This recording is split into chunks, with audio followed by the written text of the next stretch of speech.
TV ready?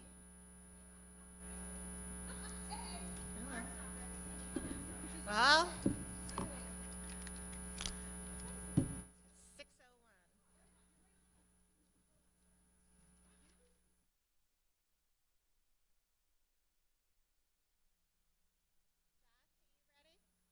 All right, thank you. I'm going to call this public hearing to order. Ms. Meeker, would you please take the roll? Ms. Boucher. Here.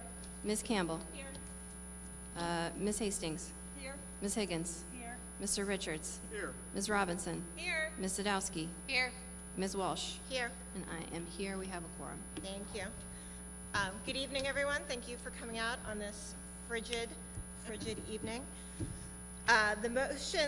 The purpose of this public hearing is to consider locating a school adjacent to the existing middle school on the district's parcel at 144 South Street. We're going to begin with public comment. My expectation is that the board would like to deliberate this evening and that many of you would like to see that happen. So we are going to set approximately 2 hours for public comment. We will accept sign-ups for public comment up to 7:15 p.m. Board policy requires that the board president ensure equal time for all sides. Each person testifying will have up to 3 minutes. I ask you to respect that time. The clock will flash yellow at 45 seconds and red at 10 seconds. I ask you to wrap up when that happens. This is not a question and answer session. It is an opportunity for us to hear from you, but we do attempt to keep track of questions we hear and answer them at the end of the public comment session. I ask that we all work to be courteous to our fellow citizens who've taken the time to come out this evening, to avoid side conversations or move them into the lobby. Side conversations can be distracting for speakers, for people trying to follow along at home, and for the board. I will call people based on the order that they signed up. I will announce the next speaker at the same time, and I ask that you start to make your way down to the microphone so that we can keep the process moving. That is it. And our first speaker is Kim Pooler, followed by Margaret Landsman. And there are microphones here, and the sign-up is in the back.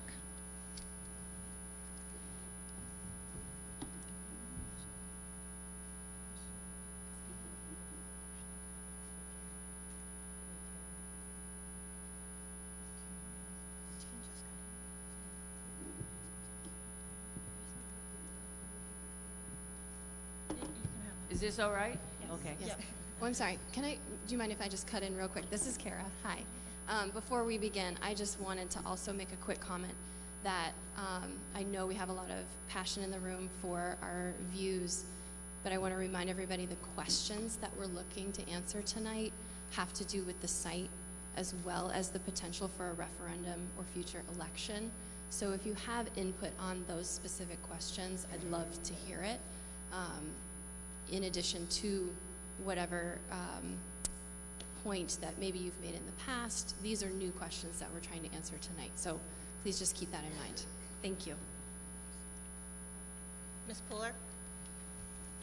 My name is Kim Pooler, and I vote in Ward 8, and I support keeping Runlet on the same site in the south. And I have a couple of points here that I would like to talk about. I really do not want to have the wetlands destroyed by cutting down the 29, 30 acres. And we know there's going to be more after that, so we cannot continue in that vein.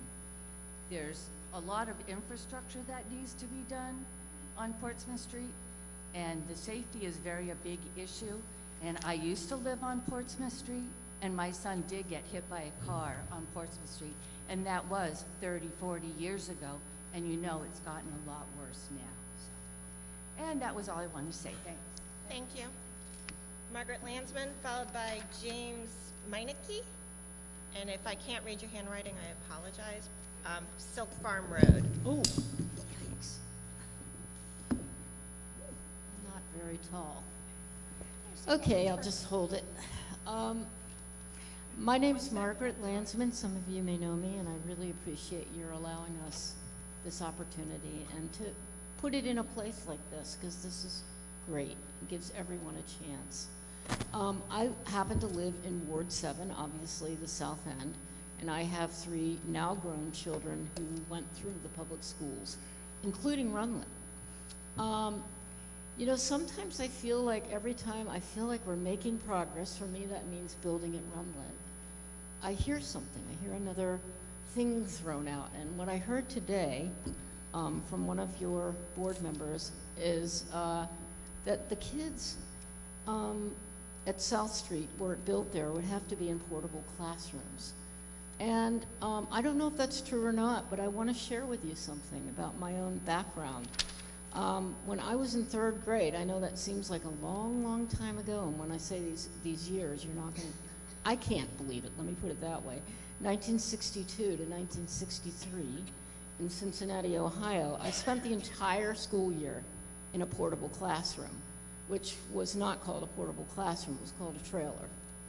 I had probably the best teacher of my elementary school years that year, Mrs. Genske, who had us dissecting, believe it or not, a pregnant shark.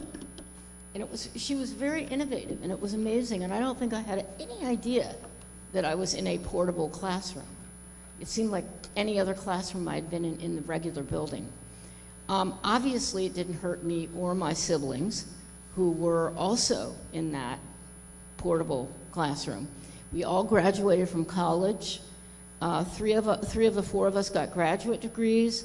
We all had good jobs, and my children, who went through the Concord public school system, they didn't have the most luxurious school accommodations, including Runlet, which was not great back then either. And there was still also a lot of talk about trying to come up with a solution to that. And here we are. And they all have graduate degrees, and they all have good jobs. And what is my point here? I feel that it's important to know that the kids will be okay. They will. This isn't a permanent situation. And that would be true of some other points that I've heard brought up. I fear, you know, that sometimes when this information is released, that it is actually meant to scare people and to make them think that their kids are going to have inferior education if we don't hurry up and build at broken ground. And I know they're not going to. Waiting 1 more year for a middle school in the best place in our city, which in my opinion is Runlet, is really okay. And to me, appropriate given what happened during the November election, which is that 70%, almost 70% of the people said that they didn't like what the board had done. Okay, it's time. Thank you. Thank you very much, and please do the right thing. Thank you. James, followed by Jessica Bozeman. Mikey, I had already called him. Just waiting there. Hi, James Meinica, 192 Silk Farm Road. I want to start by saying that, you know, it's never not wise for a community to acquire land, especially in some places beautiful as this. You know, land, whether it's for the school district for their use as open space, or honestly for investment, because we know it's not going to be cheaper tomorrow or the next day or the day after that, it makes sense to have that land at broken ground. The question is it the time to crack the egg and use it? Really, that's it. That's the question. And I'm coming to this as somebody who, I'm trained as an architect. I chose to buy a farm in this community. I chose to buy a farm on Silk Farm Road so my children could go to Abbott Downing School and Runlet Middle School in the urban community, in a place where my wife could serve in the State House for 6 years, where I could accept food waste from my neighbors to make compost, where I could build trails on my land for people to walk. I was asked to be on the sustainability committee. we were ignored. None of our concerns were addressed. Nobody on the Sustainability Committee thought that the first step for this project, the first correct step, would be to bulldoze trees. I own a farm. That means I have a bunch of land, which means my taxes, when they go up, cause me to look at the value of that land every day and say, does the city want it to be 2-acre lots like the zoning says?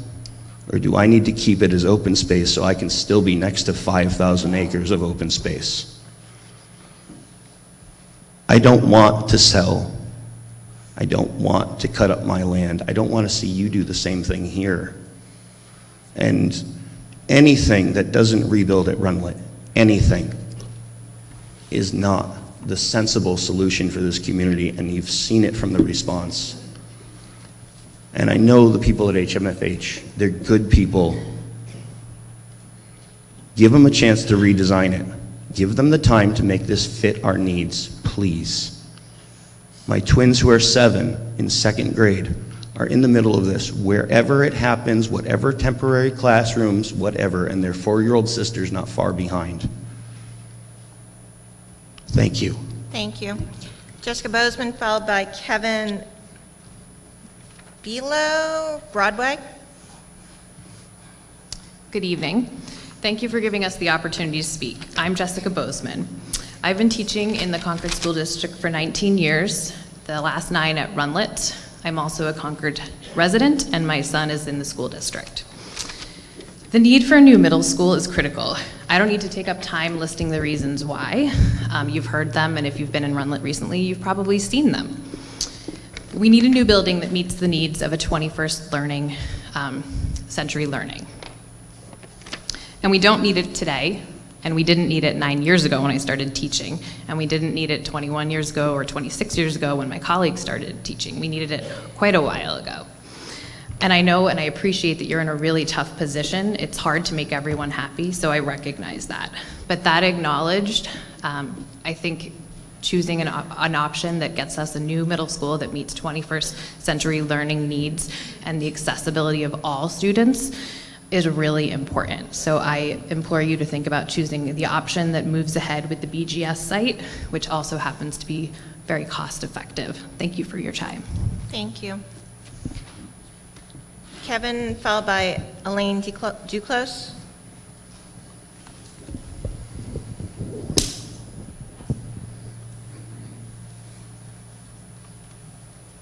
Hi.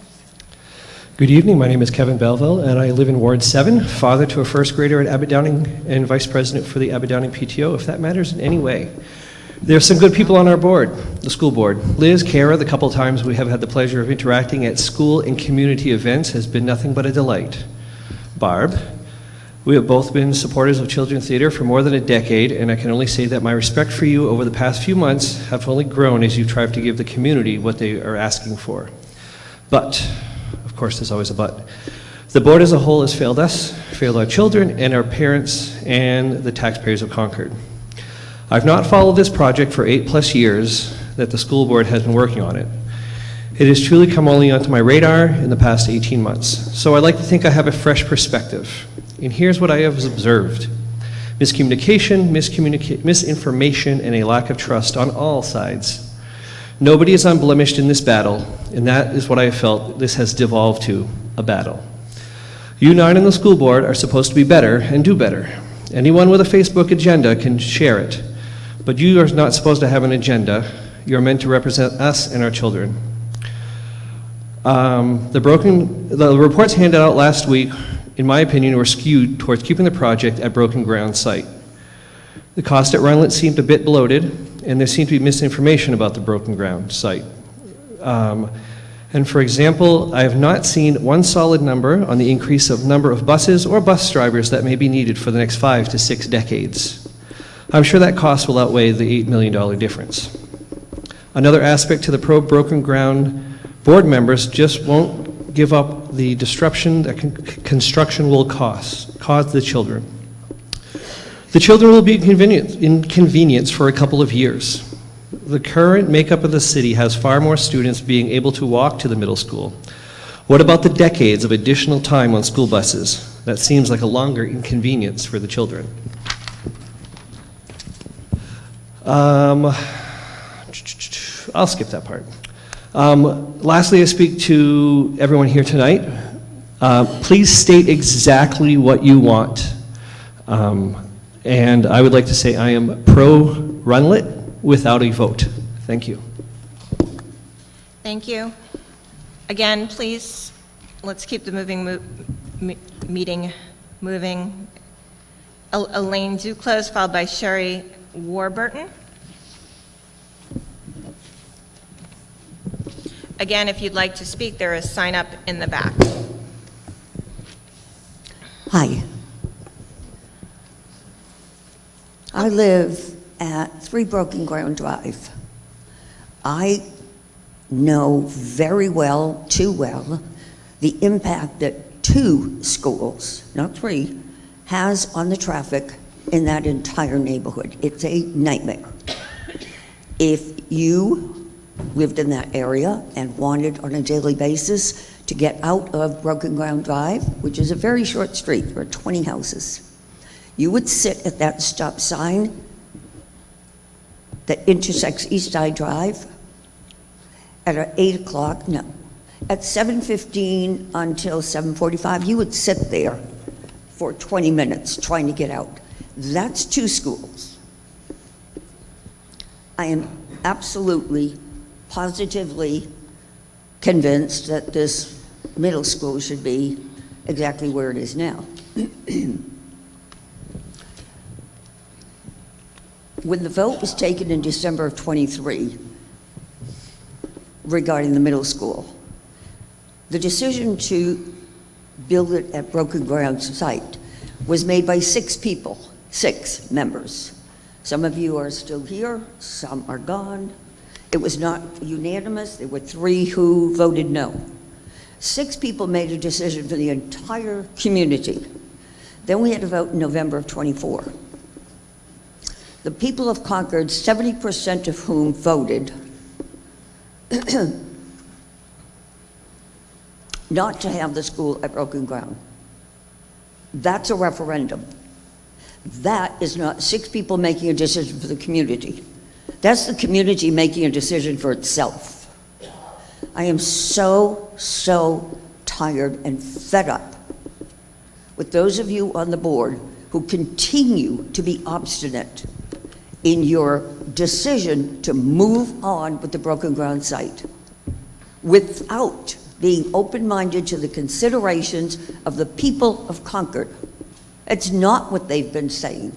It's not what they continue to say. It's not what they're going to continue to say.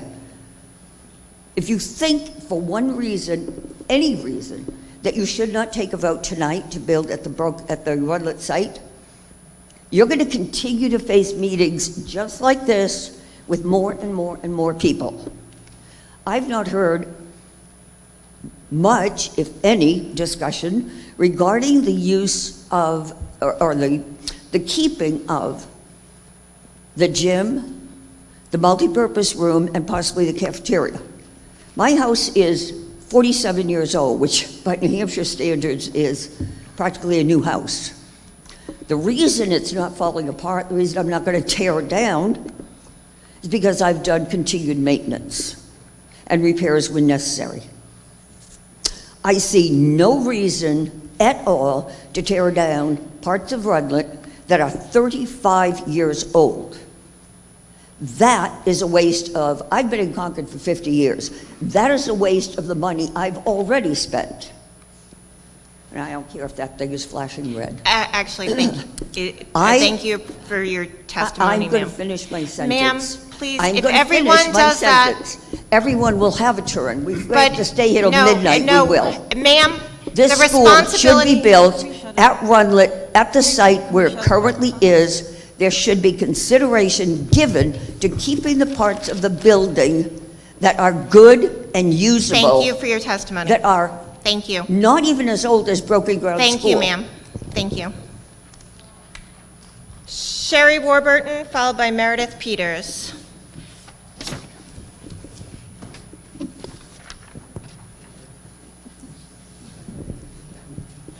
I'm Sherry Warburton, Ward 10. I live on the corner of South Curtisville and Portsmouth Street. Traffic is a nightmare up there with 2 schools. I am not in favor of you building at broken ground. I do not understand why we are spending more than double the state maximum cost per square foot so that we can get less in state aid, if we get any state aid at all. Why is it costing more than $8 million to rebuild at Runlet? I don't understand why that cost is more. The electricity, the sewer, the water, everything is already there. You're shaking your head, sir. You say no. There's nothing up to broken ground. You're going to tear down 30 acres of trees. It's pine, I understand. You're going to sell it. There's a timber tax involved. You're going to get nothing, probably for shredding the trees. You've got to put paved driveways in. You've got to put electricity in. You've got to upgrade the sewer. There are so many costs that are not included. You know, the cost you're representing from the June meeting, roughly 155, is just for the building. You're not accounting for all the asphalt that needs to be put down and all the other stuff that goes there. As a Concord taxpayer and on a fixed income, I don't know how much more you think I can take.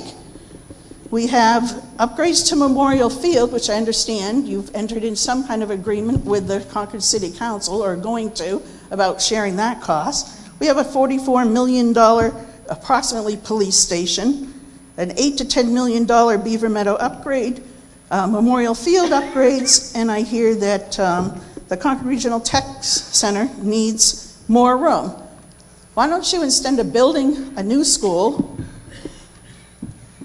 use some of that money to maybe fix up Runlet and make it last longer? I don't understand why Runlet has a leaky ceiling, bugs in the building, and all this other stuff. What have my city portion, well, school portion of the tax bill been paying for all these years to maintain these buildings? It seems to be Concord's MO to let these buildings deteriorate to the point where, oh, now we need brand new. I don't get it, and I do not want that school built up in my neighborhood. Thank you. Thank you. Meredith Peters, followed by Rebecca Massini. Hi, I'm Meredith Peters. I am a teacher at Runlet. My daughter goes to Runlet. I worked at Broken Ground, and I am for it at Broken Ground without another vote. Thank you, Ms. Peters. Rebecca Massini, followed by Ian McGregor. Rebecca Massini, I'm the parent of a 9th grader. The vote this past December on the charter amendments, by all common sensibilities, was a strong declaration that the electorate wants the middle school at the Runlet site.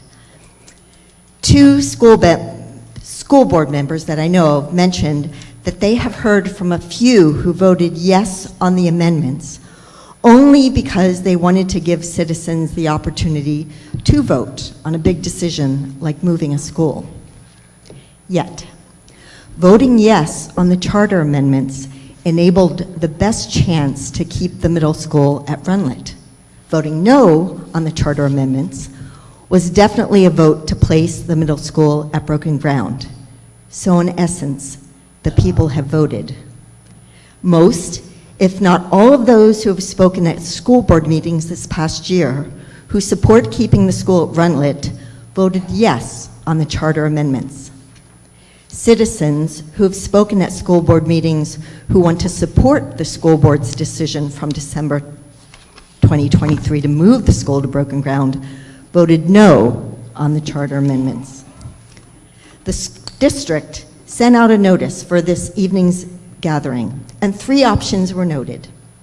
2 mentioned holding a future election with a question about the school location.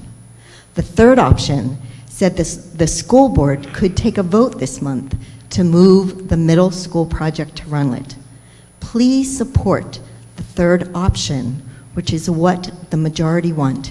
It will also move the project forward straight away. Thank you. Thank you. Ian McGregor, followed by Ellen Kenny.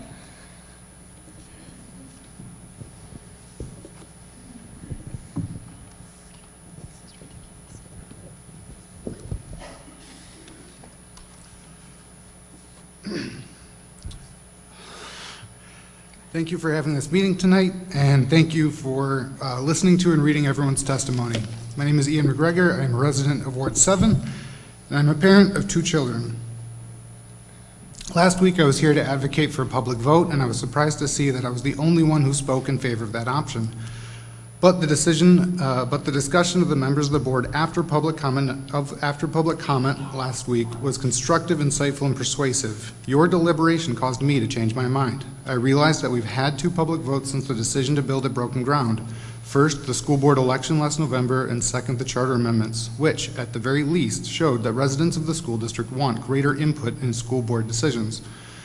What the board has done since those 2 votes in November is provide ample time for members of the public and residents of the district to provide their input and to have their voices heard. Also, members of the board said it best last week. The board is elected to represent the interests of the district and entrusted with voting on their behalf. So tonight, I am here to support rescinding the vote to build at broken ground and vote in favor of building at the new middle school at the Runlet property. The most common arguments I have heard for choosing broken ground property have been equity, speed, disturbance, and cost. Over the last year, those arguments don't hold the water they once did.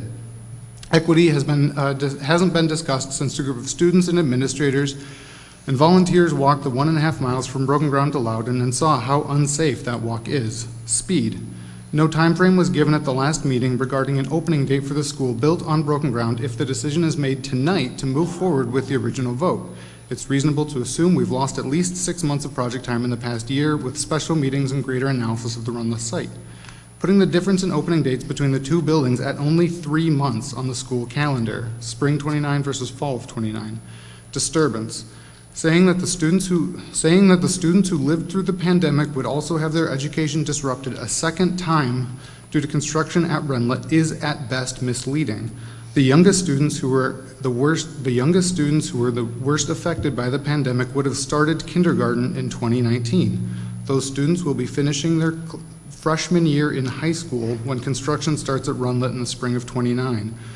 And the 2029 6th grade class at Runlet, who will be most impacted by construction, didn't start kindergarten until the fall of 2022 and will be able to move into the new building at Runlet during their 7th grade year. Costs. Building on raw land is generally less expensive than doing the same project in a developed area. So last week, when the new costs were presented, I was fully expecting the cost difference between the 2 sites to be increased so much that building on broken ground property would be obvious. Instead, the price difference was almost unchanged, showing the school district would only save 5% of costs by clear-cutting the wooded property and moving the new middle school to the edge of developed land in Concord. Finally, the article Concord Green Space published this week. Mr. McGregor, if you could just finish your time's up. Published this week did a great job of laying out reasons to build at the middle school. I hope others tonight can highlight the benefits that were outlined in that article, and I hope the board will have a productive discussion tonight and vote to rebuild at Runlet. Thank you. Ellen Kenny, followed by Claire Mikovits. Good evening. Ellen Kenny, Ward 4. I support building a new middle school at the Runlet site. I don't think I need to tell you my reasons because I've been telling them to you and exceeding my 3 minutes for the past 17 months. I'll just say that I believe it's preferable to spend more on a good decision than less money to perpetuate a bad one. I'd like to see a new building at Runlet as soon as possible without another vote. Thank you. Thank you. Claire McFisp and Ridgely of Pond Place. Good evening. My name is Claire Mikovits, and I live in Ward 10. Thank you for this opportunity.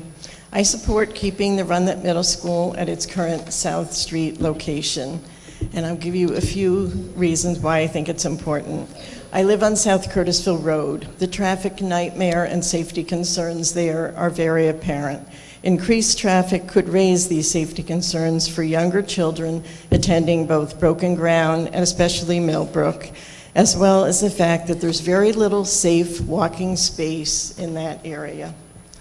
Also, the South Street location affords accessibility for co-curricular and extracurricular activities due to its proximity to city parks, government buildings, cultural centers, recreational facilities, which would increase student engagement in both after-school programs and in-school programs such as proximity to Concord High School and perhaps sharing classes or seminars with both of the schools. Finally, as far as equity goes, I believe the South Street location provides more equitable access for students from our diverse socioeconomic and cultural backgrounds across the city. So I urge you to rebuild at Runlet site. Thank you. Thank you. Ridgely, followed by Linda O'Rourke. And if you could just say your last name. I'm sorry, I couldn't read all the letters. I apologize for my spelling or my handwriting. It's Ridgely Mock. I'm from Ward 5. And first, I'd just like to thank you all for your service on the board. I'm here to speak in favor of construction at the existing site at Runlet. I don't need to reiterate a support of what others have already spoken to. Safety issues, I think, are paramount. You know, the Runlet site is already developed in the sense of the infrastructure for, you've already heard, adding more to where there's problems. Safety issues are already problematic. I don't live in that area, but I have to trust what others have shared. And my second point I want to make is I think the message we're sending by developing up at broken ground when we have an already developed site sends the wrong message as to how we should be looking towards, you know, future development and how we try to preserve open space. And there's already existing trails up there that are benefits to the community that will see some disruption. So that's another reason I support Runlet. And if I may, I haven't heard anyone really bring it up. It almost seems like we're all accepting the cost estimates we're seeing, and not a lot of detail that I've been able to find, but I would just urge the board, whatever the decision is, to consider perhaps a third-party review, because people have spoken to what we can compare it to. I don't understand why Concord cost estimates per square foot are so much higher than anything else I can review, whether it was the Litchfield School, the Nashua School. And so I would urge you to, no matter where you decide for the location, that we take a look at that and perhaps have a better understanding to the community as to you know, what we are paying for. Thank you. Thank you. Linda O'Rourke, followed by Donna Cassidy.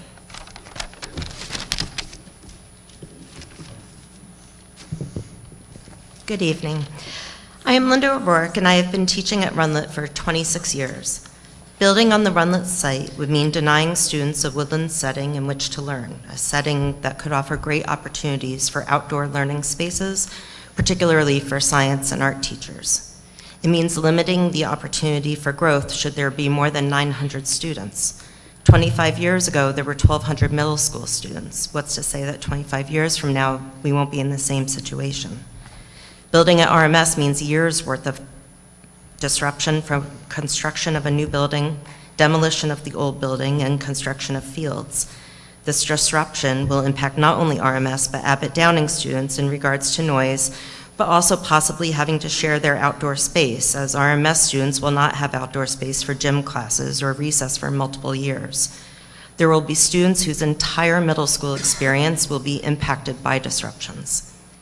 Building at RMS means delaying the inevitable. We desperately need a new school. For those questioning how Runlet was allowed to get to its current state, consider this. Runlet is 68 years old. As things age, they break down and require more maintenance. As I turn 50 this year, I'm experiencing that firsthand. That maintenance requires money to resolve issues, money that has to come from somewhere, and there are only so many Band-Aids that you can put on a gaping wound. Why continue allocating money towards a building in need of maintenance when that money could be dedicated towards a new building sooner? Building at broken ground is the most cost-efficient, fastest option and provides the least disruption to students. I don't know why anyone would not want that. Please don't let emotions regarding decision-making get in the way of giving students what they need. My future students, your children, your grandchildren deserve that. Stand by the decision to build at broken ground to allow the project to move forward without further delay. Thank you. Thank you. Donna Cassidy, followed by Bill Ryder.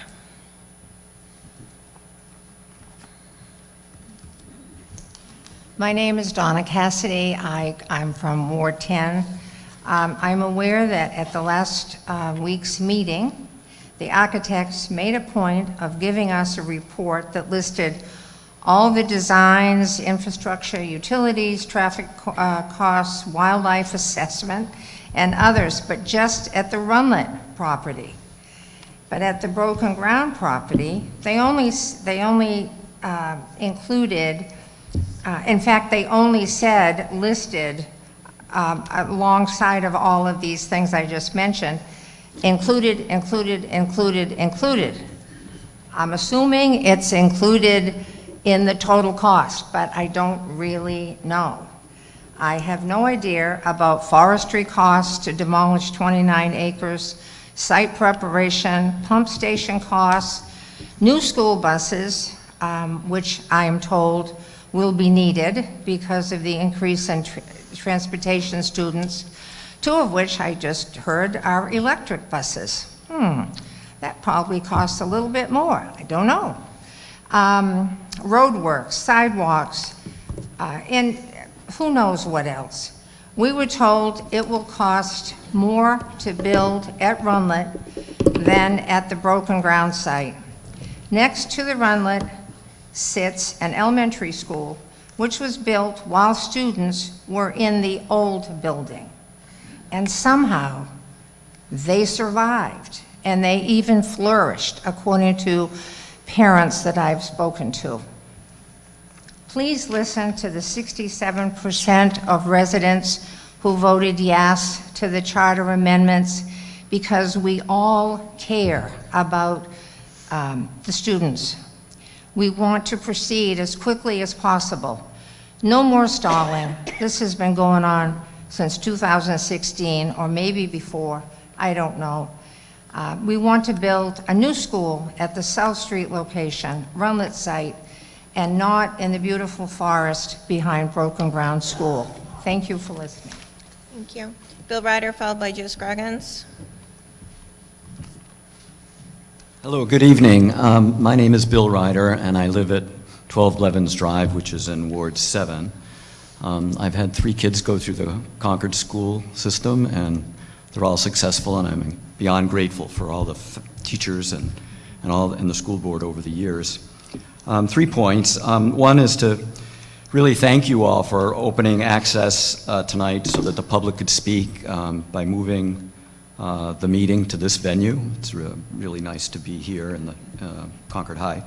And secondly, I want to thank you for your service and all the hours that you've put into this project and all the listening that you've done. I truly appreciate it. And I appreciate all the faculty that may be here tonight, past and present, teachers in our community. I simply want to ask you to move forward with rebuilding at Runlet. Thank you very much. Thank you. Joe Scroggins, followed by Jennifer Thompson. I'll remind you that if you'd like to sign up, you can sign up in the back. Go ahead.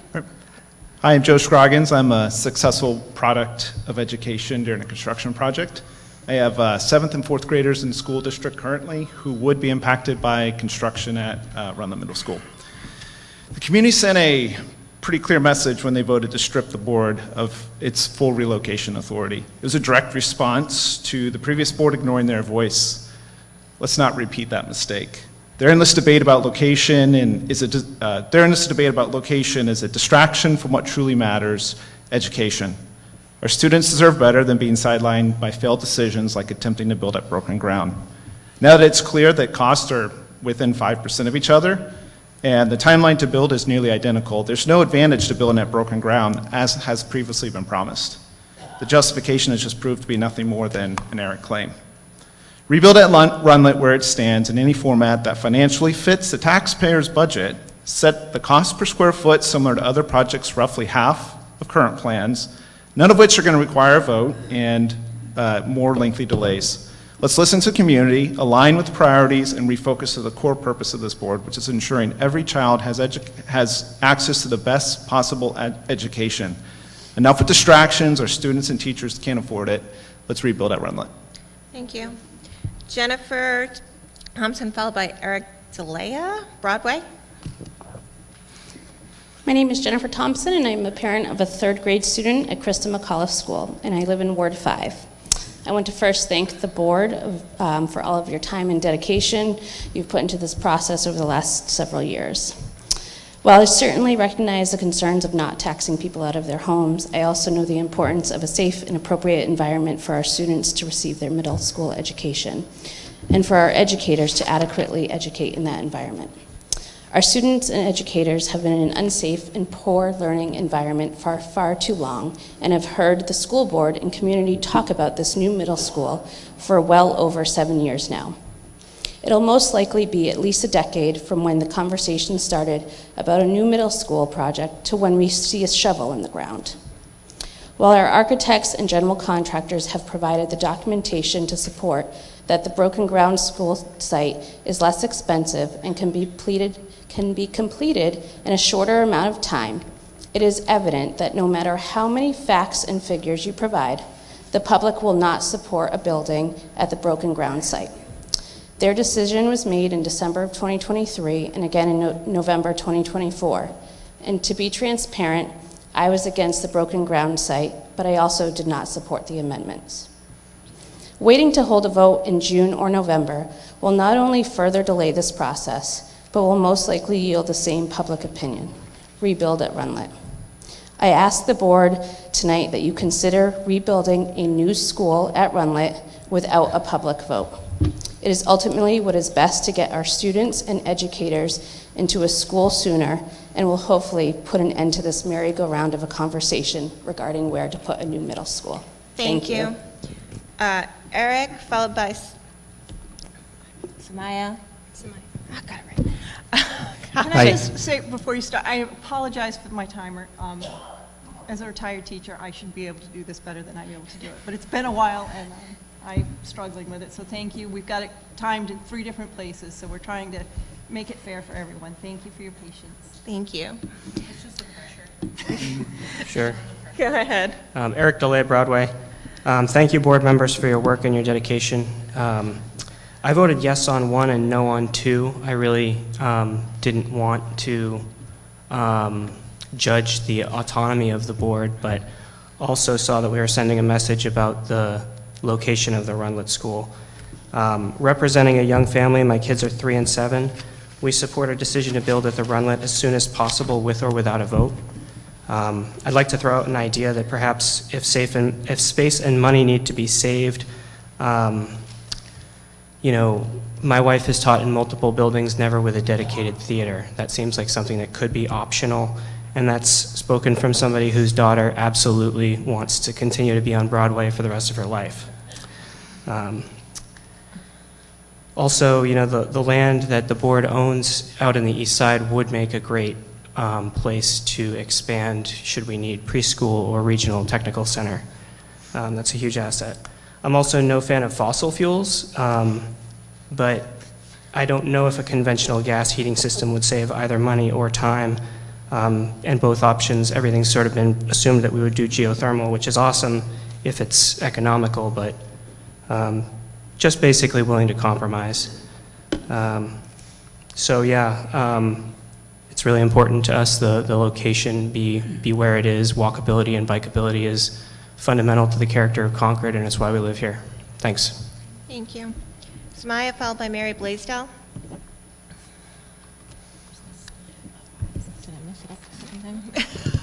Good evening, members of the school board and Concord residents. I'm Samaya Kashi, and I'm a teacher at Runlet Middle School. I teach art and tech ed. I'm also a resident of Concord. I'm in Ward 5, and my daughter has gone through Runlet, and my son's an 8th grader at Runlet. So there's a lot of feet in my family have been through that ground. Tonight I want to share why we need a building, why we need a new building, and why Broken Ground is a location that needs to happen, and it needs to happen as soon as possible. Before I begin, I want to say this: whatever your feelings are about the school board, I ask you to set them aside. This isn't about them. This is about our students. This is about the community, what is safe, what's inspiring to them. The focus should be on them and the future of our community and their students. Let me take you back to 1957, the year Runlet was built. It was a time when the world looked vastly different. Radios were the heart of family entertainment, and television was an astonishing new technology. Just reminding you, that's how old the building is. Also, I read, half the nation still had segregation back then too, and Cold War fears had kids coming under tables, so that's the building we're working in. The building was designed for an era when education emphasized rows of desks, chalkboards, and rote memorization, not the collaborative, technology-rich environment we know students need today. Now, 65 years later, we're trying to prepare students for the 21st century workforce in a building that wasn't designed for it. As an art and tech ed teacher, I witness daily how the limitations of our space hinder my students. The electrical systems are outdated and unreliable, making it difficult to operate the equipment essential for today's learning. The lack of flexible space stifles collaboration and creativity. So, instead of supporting learning, the building often creates barriers. But the challenges go beyond outdated design. Safety and health concerns have become unavoidable. During storms, water leaks into classrooms, soaking floors. The heating system is so unreliable. Last 2 days, we've been in coat and hats. The building was in the 40s, my friends, 40s. That's my workspace. That's where the students are walking into. The location of Runlet adds yet another layer of concern. The property's openness means individuals of the community frequently walk through.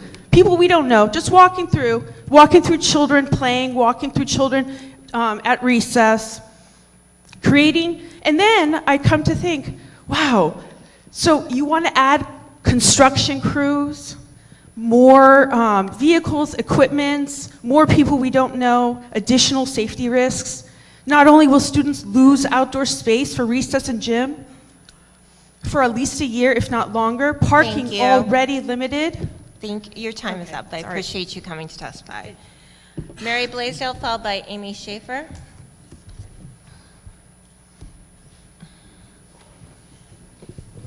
Mary Blaisdell? Yeah, my name, sorry. My name is Mary Blaisdell. I've only lived in Concord for 79 years. My husband Jim's lived here all his life.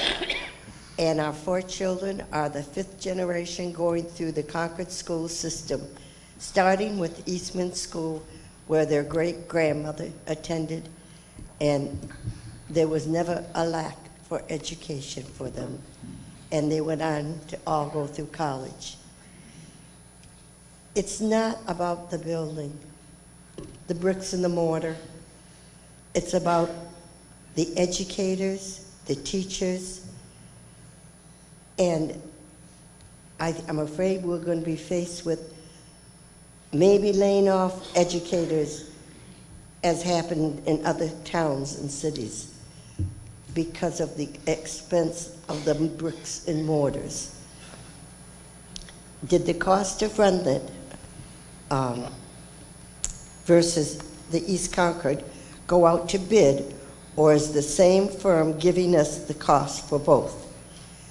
We have read about other towns who have built new schools for a lot less than what they're giving us for estimates now to repairs to Runlet or build a new school. I'm afraid the cost of taxes is not being considered, what's going to cost us to build these new schools, And I have to question, and I have questioned right along, why the lack of the upkeep of Runlet ever came about. Where was our tax dollars being spent? I'm afraid, as once serving on the school board, I'm afraid we reached a point that maybe the school board should no longer be autonomous. And I am for keeping our middle school Runlet right where it's at. If it can be improved and repairs that should have been done years ago, if it can exist with these repairs, fine. Or if you have to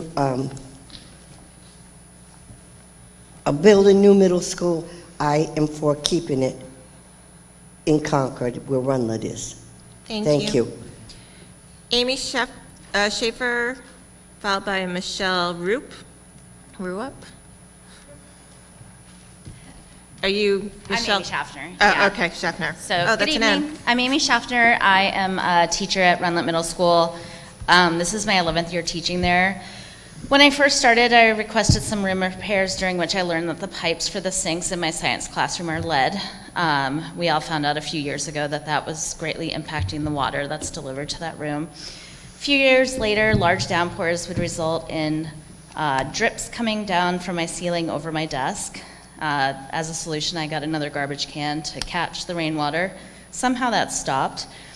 I also had an instance where termites came up out of the ground because the foundation of my room versus the walls, there's a crack there, and sometimes creepy crawlies get in there.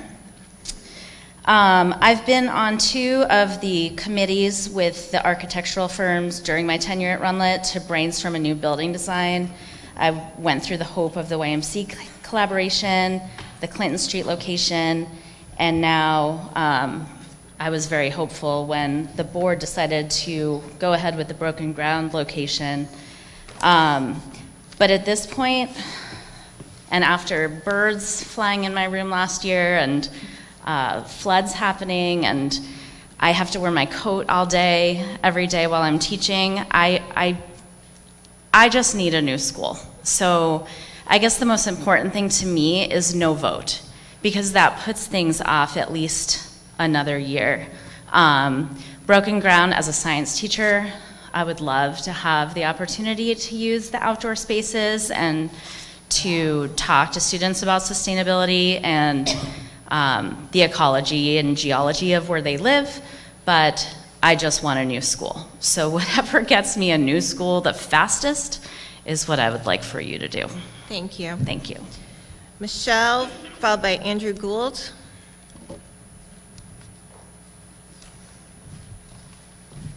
Hi, I'm Michelle Rupp. I am an 8th grade science teacher at Runlet. I've been there for about 7 years. And I am also a Concord resident in the South End, as well as a mother of 2 small children who will be going through the Concord Schools District very soon. I am speaking with the assumption that we are building a new middle school. I don't feel the need to go into all of the reasons why we need one. I think you all know that. And therefore, the question at hand is, where do we build and do we vote? My opinion is we do not vote. We need you to make a decision ASAP. We need this building. It's really important, as everybody knows. It's hard not to address some of the comments from people who maybe don't fully understand, as I hear commenters. And shifting toward being a science teacher at Runlet, looking forward to working in the Broken Ground area. I worked at Broken Ground, and I loved it there. It was beautiful. And being able to take my students outside for real learning experiences would be phenomenal. I, right now, take them outside into the small patch of grass right outside my window to do small labs. Sometimes we'll go out into the dirt field and look at the tree that is in the dirt field. I don't find that that is necessarily beneficial to them. However, if I had the opportunity to take them into the woods around Broken Ground, I would be able to implement a lot of the different teaching strategies that I learned while working as an outdoor educator and bringing those real life science experiences to my kids. I envision having a small science forest plot like they have at Hubbard Brook, allowing my students in 8th grade to practice real scientific inquiry. So that, along with the fact that, from what I've heard, it's more expensive to build at Runlet. I don't know why we would pay more money for something that's potentially not as great. Traffic concerns around BGS, I totally understand. If you are living in a place, I don't want that in my backyard. I don't want all the traffic. But I don't understand why people are not thinking of that as a positive. There are already traffic concerns. People are already worried about getting hit by cars and the students traveling. This new middle school could help develop the infrastructure of our community to a place where we could have students traveling safely to school, and we could reduce the problems with the traffic, sort of killing two birds with one stone. I think that building a middle school as soon as possible and at Broken Ground is the best decision. Thank you. Thank you. Andrew Gould, followed by Kathy Walker or Marker, South Main Street.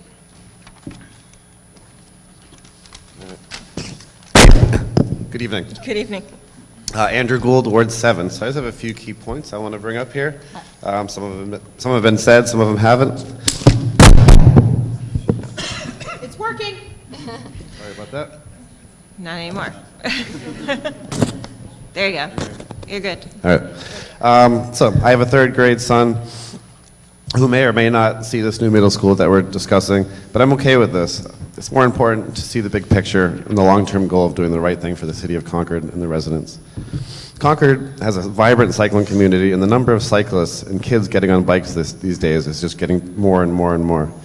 If you look at how many bikes are overflowing on the bike rack at Abbott Downing on any given spring or fall day, it's just crazy, especially compared to the Broken Ground bike racks. There's way more people that are able to bike and walk to school. Residents have chosen their homes with this hopes that their kids will be able to continue to be able to bike or walk to the middle school at Runlet. If this school is at Broken Ground, very few people would be able to bike or walk to school. Many of us would like to see the annual tax price tag for the additional buses and bus drivers that will be needed if the school is at Broken Ground. Please add this line item to the budget items that the school board shares with us regarding comparison of costs at both locations. It would be a huge loss to the city of Concord to lose this open space at Batchelder Mills Broken Ground, the conservation land. Any and all open space in Concord should be preserved indefinitely. Concord's open space is one of the main reasons Concord is such a desirable place to live. Every day there are bikers, hikers, dog walkers, and runners out there enjoying those woods and trails. Please don't take that away from them. 30 years down the road, people won't care that rebuilding at Runlet was a few $1 million more. They'll just be happy that you made the right choice for the city of Concord. Thank you. Thank you. Kathy, followed by Amy Golden. I think it's Kathy. I don't know if this is on. Yep, it is. Is it? I just want to. Can you give us your last name? Walker. Walker, okay. I'm Ward 7.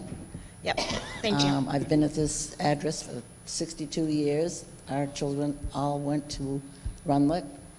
And I just want to put on the record that I support keeping the Runlet Middle School at its current location.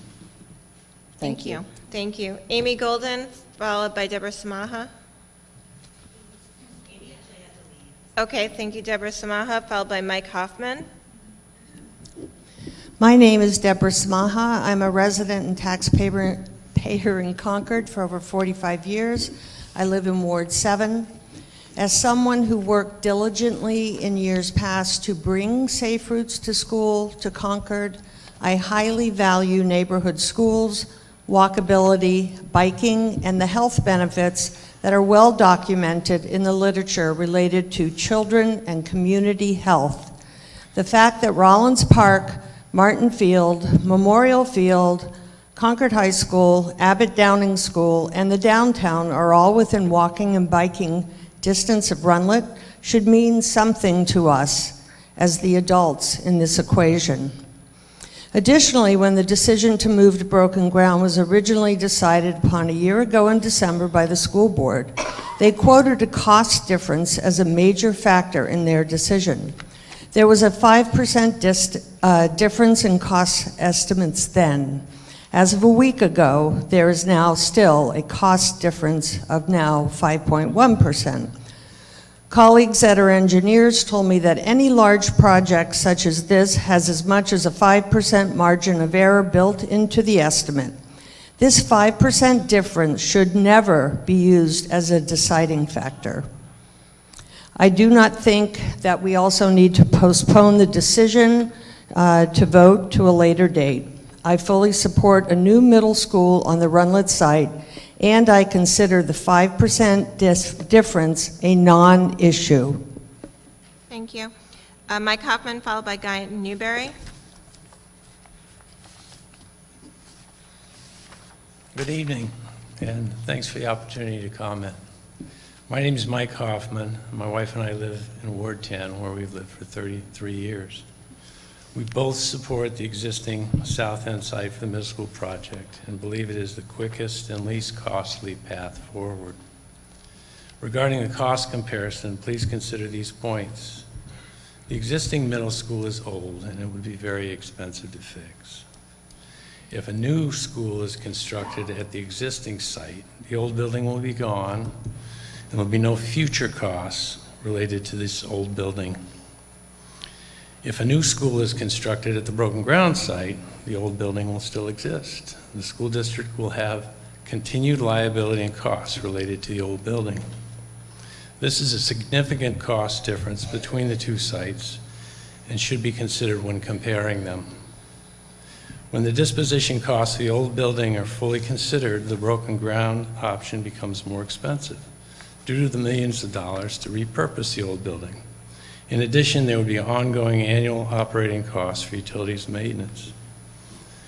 If the site is broken ground and then the old building is demolished, the cost difference between the two sites is much less than $8 million. To summarize, we believe the best and least expensive option for the new school is at the current South End site. Thanks again for what you do. Thank you. Guy, I think it's Guy, could be Gary. Newberry, followed by Josh Snell. Guy Newberry, Ward 10. Thank you for your time. Thank you. So my concern with the proposed broken ground site is the remoteness of the location, basically a dirt dead-end road. Unfortunately, nationwide, schools have become a place of violence. When this occurs, it requires enormous resources from emergency services. Currently, all your emergency services are located in the downtown area of the city. To put a school up in that location and have a response up there on a dirt dead-end road, I could foresee some significant problems with access, as well as transportation back to the city hospital from this remote location. So thank you for your time, and I support no vote and move ahead with the current site. Thank you. Josh Snell, followed by Kate Vaughn. Good evening. My name's Joshua Snell, and I teach 8th grade ELA at Redland Middle School. I have had, and even currently do have, some children of yours, and I'm sure of yours. And I would like to just tell you some firsthand accounts. Some of those students that I currently have and have had can tell you firsthand about the leaks that open up every time it rains and that drop onto my 4th row classroom. Some of them have even helped move those very desks and put out my bucket that I have for the rain. Some of those students can tell you about our persistent heating issues, such as the time I had to instruct the students to turn to page 112 while they shivered in their seats because it was 43 degrees in our classroom 3 years ago. Or they may tell you of how hard it is not to fall asleep, not because of me, of course, but because our classroom reaches over 80 degrees in the spring. I sincerely hope you talk to those students. They're the ones that we really need to hear from the most. I won't speak anymore on their behalf, though. I don't want to put words in their mouth. Instead, I want to talk to you from a perspective we haven't heard. I want to talk to you as a coach. I've coached middle school soccer for 4 years now, and I love it. Watching the kids grow as a team and individuals is such a reward year over year. I don't love that my players don't have a dedicated field to play on, though. RMS right now has 2 soccer fields that are competed over across 4 boys and 3 girls teams. That's 7 teams across 4 halves of a field at best, and less than that if any team has a game that day.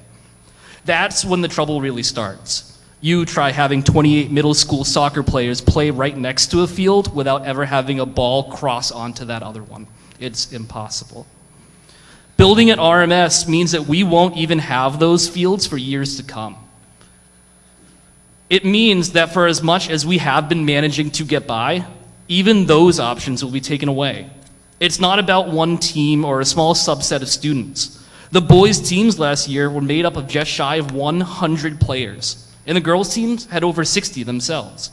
For soccer alone, we'd be displacing over 150 players every single practice, when they were already making the best of a tough situation. Once you factor in field hockey, lacrosse, Nordic, and others, we'd be looking at hundreds of students that would be told to make do for years, some of them for their entire middle school career. As a teacher, a coach, and a taxpayer, Ward 4, here in Concord, I want what gets our students a school that isn't falling apart around them and a place for sports as soon as possible. Broken ground is that option. They're children. A working school building and outdoor fields doesn't seem like too much to give them. Thank you. Kate Vaughn, followed by Bert Cooper. Hello. My name's Kate Vaughn, and I live in Ward 10. I have a 4th grader at Broken Ground School. I'm a current member of the building committee. My spouse, Elizabeth Leahy, would be here tonight, but she's coaching our daughter's basketball team and can't make it. I'm confident you all know that we both support building at the Broken Ground site by now. As we've been to many of these meetings, we've sent you many emails, and you're probably sick of hearing from us, but I just want to reiterate that is our position. I'm also going to read to you a letter I have from a friend who wasn't able to make it tonight, Rachel Goldwasser. She's traveling for business, but would have been here otherwise. Dear members of the board, I am a resident of Concord, she's in Ward 5, and have 2 children in the public schools. My older child is in 3rd and final year at Runlet, and my younger child will be attending Runlet next year as a 6th grader. As a result, our family will have students at Runlet for 6 years in a row if our younger child stays at Runlet for all 3 years. I appreciate all of the work and analysis that the school board has done with respect to the middle school site selection and design process. Our family was very excited about the new site and new building there, even if our children will never attend that school. The current situation is untenable. The HVAC doesn't work, it's so hot in the fall and the spring that the students struggle to learn, and I honestly worry about their health and the health of the teachers and administration in the building. The bathrooms are unusable. How many people in this room have nearly passed out during a sporting event, school play, or concert due to the terrible air quality and HVAC? If you have an opinion about the continued use of the building, I suggest you consider how you'd feel spending 40 hours a week in it. In addition, as you're deciding what to do, I very much hope you'll consider what is best for students who will be at Runlet during construction. These are the same students who were in kindergarten and 1st grade during COVID, and they are still recovering academically, socially, and physically. Going to school on a construction site without a reasonably quiet indoor space and little or no outdoor space is not in these students' best interests. Saying that they are resilient and that they should bear the burden of our community's failures to provide them with a safe and appropriate learning environment is unfair and unreasonable. Finally, Concord has long been known for its excellent school system. That is one of the reasons that my family chose to move here. This delay is sending the wrong message about our commitment to education. Please send the message to the children and families in our great city that we are committed to our students' schools and learning professionals, and that we are providing them all with a healthy environment that permits them to learn. Rachel Goldwasser, Concord, New Hampshire. Thank you. Bert Cooper, followed by Nicole Fox. Mr. Cooper. Good evening. My name is Bert Cooper. I've been a Concord resident for almost a quarter century, along with my wife and 2 daughters. My daughters both attended Conant School in Abbott Downing, including during the construction. The construction didn't disturb them. They're both here tonight in support of a rebuild at Runlet. Some of you may recognize me from your past public hearings, starting in the spring of 2022, on proposals to move the middle school away from the Runlet site. The public testimony at those school board meetings in 2022, 2023, and 2024 was persistently, consistently, and overwhelmingly against moving Runlet. Certain of you waved away public opposition as a small group of vocal activists. But yet you opposed in the fall of 2023 having a suggestion from the board and the public to hold a referendum on the proposed move. That's in fall of 2023. Instead, you forged on, either oblivious or indifferent to the public. 500 yard signs, 1,500 petition signatures, and 12,222 yes votes later, board members still deny public opposition to the move. In October 2024, you campaigned against the first charter amendment, claiming that Runlet would open a year later and cost $16 million more. Now you acknowledge the cost difference would be likely less than $8 million, and either school location would open in the fall of 2029 from your materials now. Is it even $8 million? Where did $1 million for a traffic signal and $750,000 for a cistern disappear to, or $400,000 from architect's fees not yet earned, but treated as paid for broken ground? Going into the November 2024 vote, you told the public you wanted to build, the charter vote, you told the public you wanted to build at broken ground at Runlet would cost $16 million more and take a year longer. Yet a supermajority of the public voted against your recommendation. You claim that the public didn't know what they were voting for, a questionable proposition. But we know what yes voters voted against. They voted against you. The printed ballot explicitly told voters the board unanimously did not recommend a yes vote on the first charter amendment. Voters knew you would build at broken ground if the charter amendment did not pass. Consequently, voters voted against your recommendation and against broken ground. Go forward at Runlet tonight. Don't make us pay $700,000 to $2.5 million in delay costs for another election just to dispel a fantasy that the public wants broken ground. You've already cost us millions since 2023. Thank you. Thank you. Nicole Fox, followed by Chris Galadari. Nicole Fox, Ward 5. I have also spoken endlessly, and I don't think that any of you have any questions about where I stand as far as my preference and site. But I will reiterate that I've always been in favor of rebuilding at Runlet. I think that the public sentiment is incredibly important, but I, like Mr. Cooper, you know, if we delay and have a vote, I don't think the chances that there would be a different outcome than Runlet. There just hasn't been that swell of support for broken ground. Although I certainly take the points of the teachers speaking tonight to heart, but I don't think there's support in the community. And so I'm going to give you back most of your time. Thank you, and please vote tonight to build at Runlet. Thank you. This is Bridget. You have about 2 more minutes to sign up. We're going to close signing up at 7:15 and then finish the speakers, and we still have quite a few number of speakers to go. So if you cannot repeat everything that's said, that would be great too, but it's up to you. Go ahead, Mr. Galadari. Hi, my name's Chris Galdieri. I'm the parent of a junior at Concord High and a first grader at Krista McAuliffe, who, by my math, will be starting middle school in the fall of 2029. And we live in Ward 5. I support and recommend rebuilding at Runlet without a vote. The clear public preference throughout this entire process has been that Runlet is the best location for a middle school. That's what we've heard tonight. By my count, about 20 folks have spoken in favor of Runlet versus about 8 in favor of broken ground.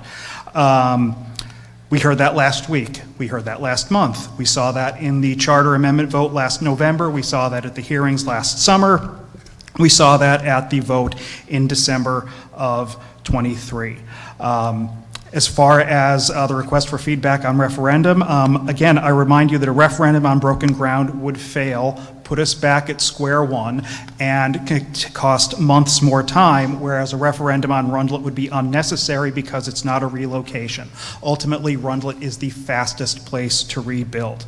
I also want to say, in my day job, I'm a political science professor, which is great for my blood pressure.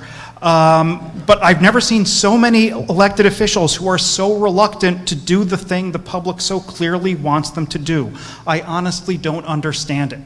Please stop wasting time, stop trying to make fetch happen, and get back to work rebuilding at Rundlet. Thank you very much. Thank you. Excuse me, if we could, thank you. Sarah Chafee, followed by Casey Stockstill.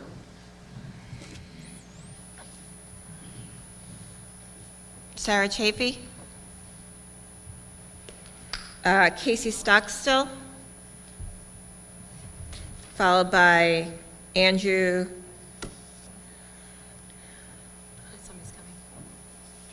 Georgievitz. Hello, I'm Casey Stockstill. I moved to Concord in 2022, and I have 3 kids, ages 5, 8, and 2. 2 of them go to Beaver Meadow School. And I want to emphasize that you have never heard from me before. I do live here, I do pay taxes, I do care about education, but I've never been to one of these meetings because, as someone I don't know said at last Wednesday's meeting, which I watched online, there are many of us who are really passionate that you're not able to hear from because it's really hard to come somewhere at 6 p.m. if you have kids and other things to do. You all probably heard my kid being a little crazy back there. Now he's gone with dad. But yeah, I want to be clear that I support the board in making its own decisions and in moving forward with the decision to build at broken ground. I guess I won't go into the reasons because we've heard those too. I understand coming into the community there's been broken trust and hurt and people weren't listened to, but I'll say that at least from 2022 onward, when I reviewed the website, watched the recordings, I feel like there's been a plethora of information about the facts, the cost estimates, the decisions, and I don't think we should all be make ourselves general contractors and have all these guesses about how to build commercial buildings, right? So based on the most recent evidence that I heard about last week and perused online, it just makes a lot of sense to me to give our middle school kids space to learn and to grow. Middle school is gross, there's lots of hormones, teaching middle school seems really hard. I don't want my kids and future kids and other kids to have to go through construction just to end up on a lot that's already space constrained. And I'll also add that because we're by Beaver Meadow, there's no version of my life where my kids get to walk to school, right? And I would love some variety and not always to be driving down to the same spot. The last thing I want to say is just about amendments 1 and 2. The reason I moved heaven and earth to come here is because I was bothered last week to hear people say that the public voted and you heard from them in November. I do not believe that the votes on amendments 1 or charter amendments 1 and 2 meant that people wanted you to rebuild at Rundlet. It meant that for some people, but there's a lot of people in this city who were totally confused by what's going on, or who did not have time to research it and showed up and were like, I'd like to have some input on important decisions. And then there seemed to be a lot of people that don't want to pay more taxes for any school, anywhere, and wanted to slow things down. So, including, by the way, my own husband, who wants broken ground, but voted yes, and I was like, dude, what happened? Because we didn't have time to spend an hour talking about it. I would like you to build at broken ground. I don't want a special election because turnout will be poor. It will not be any more representative than these meetings where the same people come and talk. Thank you. Thank you. Andrew Georgievitz, followed by Linda Mead.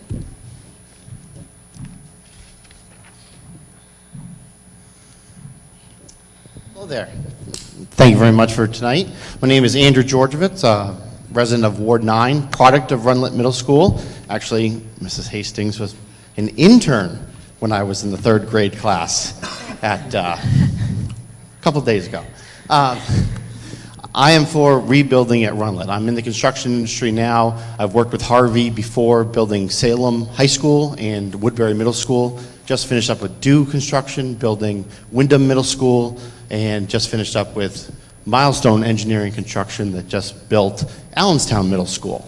All of these projects were different phases. And President Pam, we talked about this at the Kiwanis meeting you came and spoke to it. And people are understanding that there's another option that I'm hoping to present is that we bond out 15 years on Rundlet to put a Band-Aid on it, and we pay off the other 2 schools that we're currently paying for. Because the population of Concord's youth is going down. And putting a new school in, that classrooms aren't going to be filled, and we have a cap already on how many, but we don't have overflowing classrooms. What I'd like to say is the current school at Runlet needs a Band-Aid. In construction, you always have to do maintenance. Heard a lot of people say, who's doing the maintenance? Poor teachers putting out buckets. I mean, that's an internal problem. That's not we should just build a new school. I'm paying $9,100 in taxes for a quarter of an acre in Concord, and I don't have a Taj Mahal of a house. Where is that money going? That's what I want to ask. When we have a new bonded measure going out for a $35 to $45 million police station, these are all things that people are going to have to be paying. So again, do we keep adding on to that tax burden? I would rather see that Band-Aid be put on till 2040, and then we have another census coming out where we're going to see that Concord has a more declining population of youth. We already have an older median age than the state of Florida. What does that mean? We don't have more kids coming in. We don't need to keep building schools when we don't have full classrooms. I would ask that if you do build at Runlet. We've already got the land, but do it in phases like they did at Wyndham Middle School. And you can continue to not interrupt education, provide a good education, but make it that you have the land, use what you have. Do not put more burden on the taxpayer. Thank you. Thank you. Linda Mead, followed by Kyle Savage.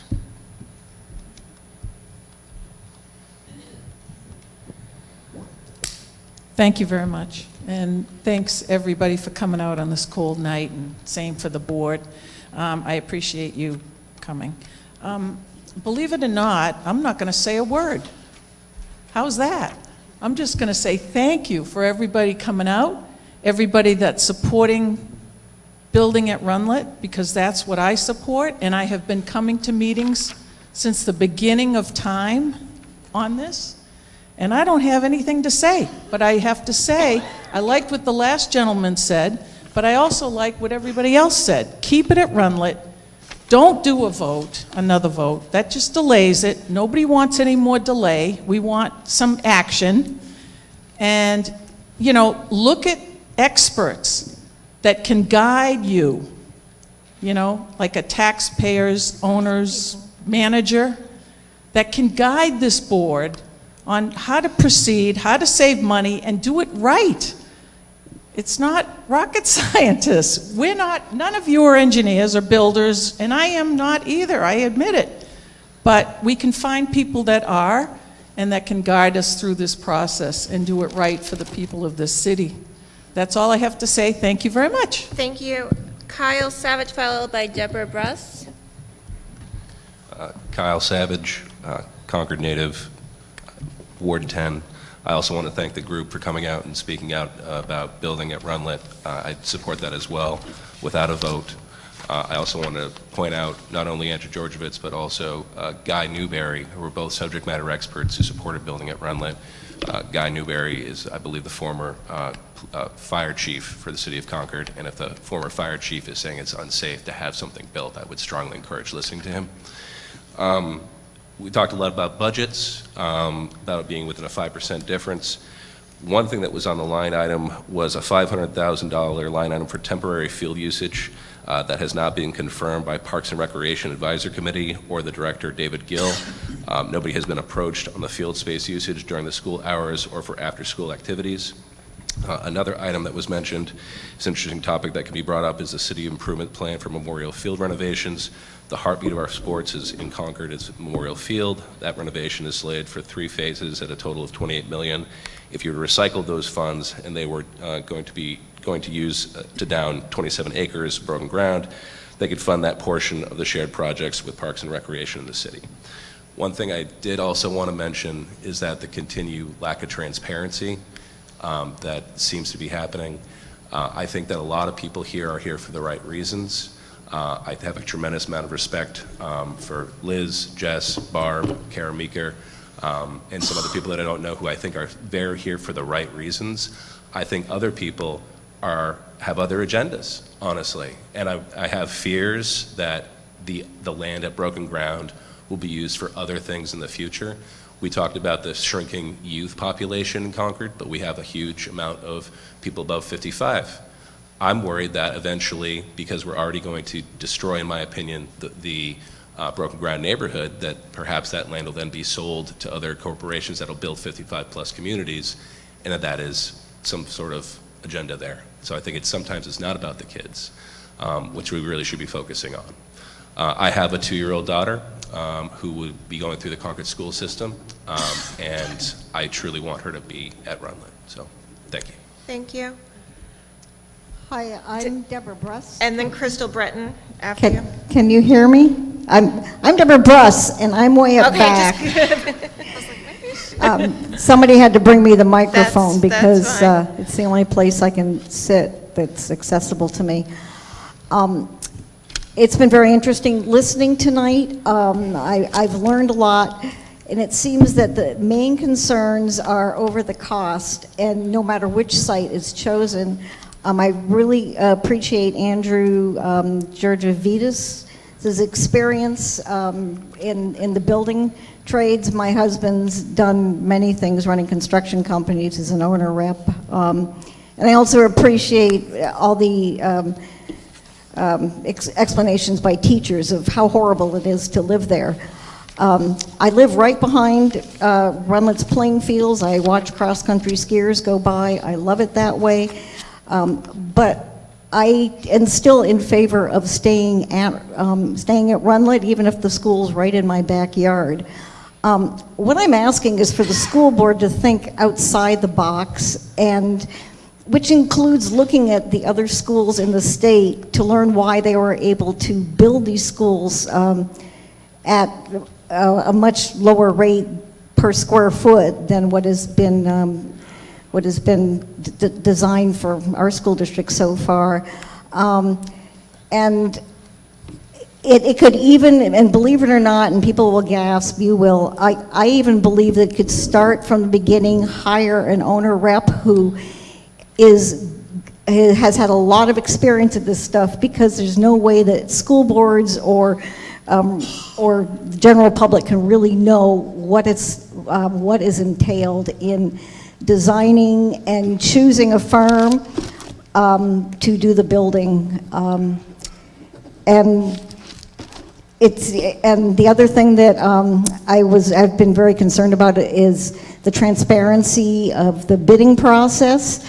That it seems like the firm that was picked was chosen because they had done another school, but they would have been other possibilities if the time had been, if there had been a better amount of time for other firms. It was very, very short to put in bids. Thank you. Thank you.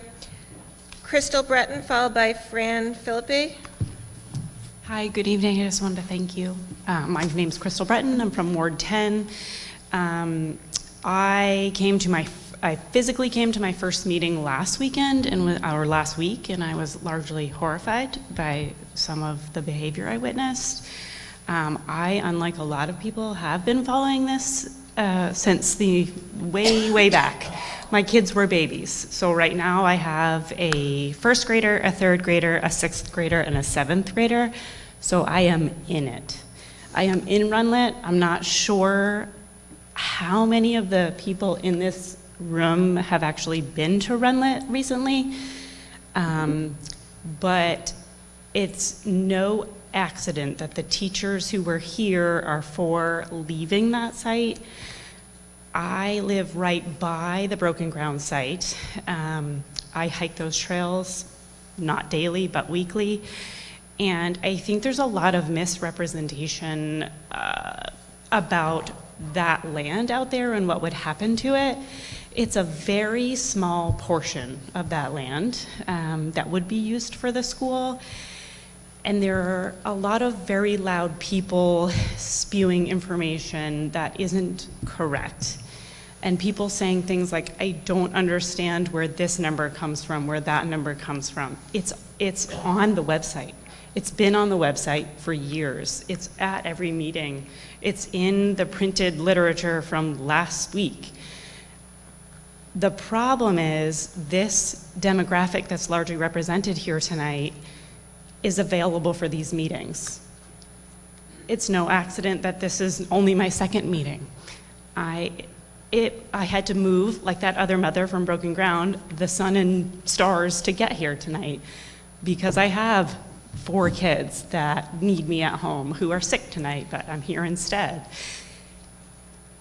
It seems like there's this overwhelming majority that want the school at Runlet, but if you actually talk to people in the situation, in Runlet, with their kids there, who will be going there, they didn't understand what they were voting for. I heard that from the people with children now and coming up into the school.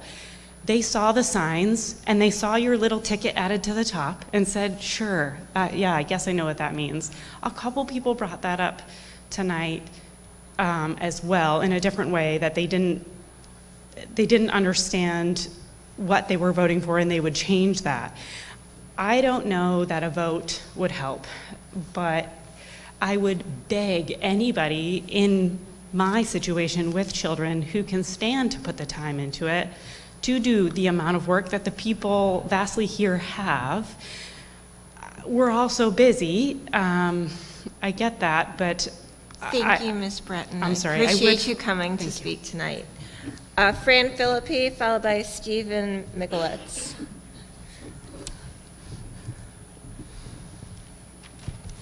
Hi, Fran Philippi, Ward 10. I've been here a number of times and brought up several issues that I'm not going to repeat. Thank you for your time. Thanks for everybody who's here. And I would just like to reiterate strongly that I would like the middle school to be rebuilt on the site where it is now. Thank you. Thank you. Stephen Michalitz, followed by Sharon Silva.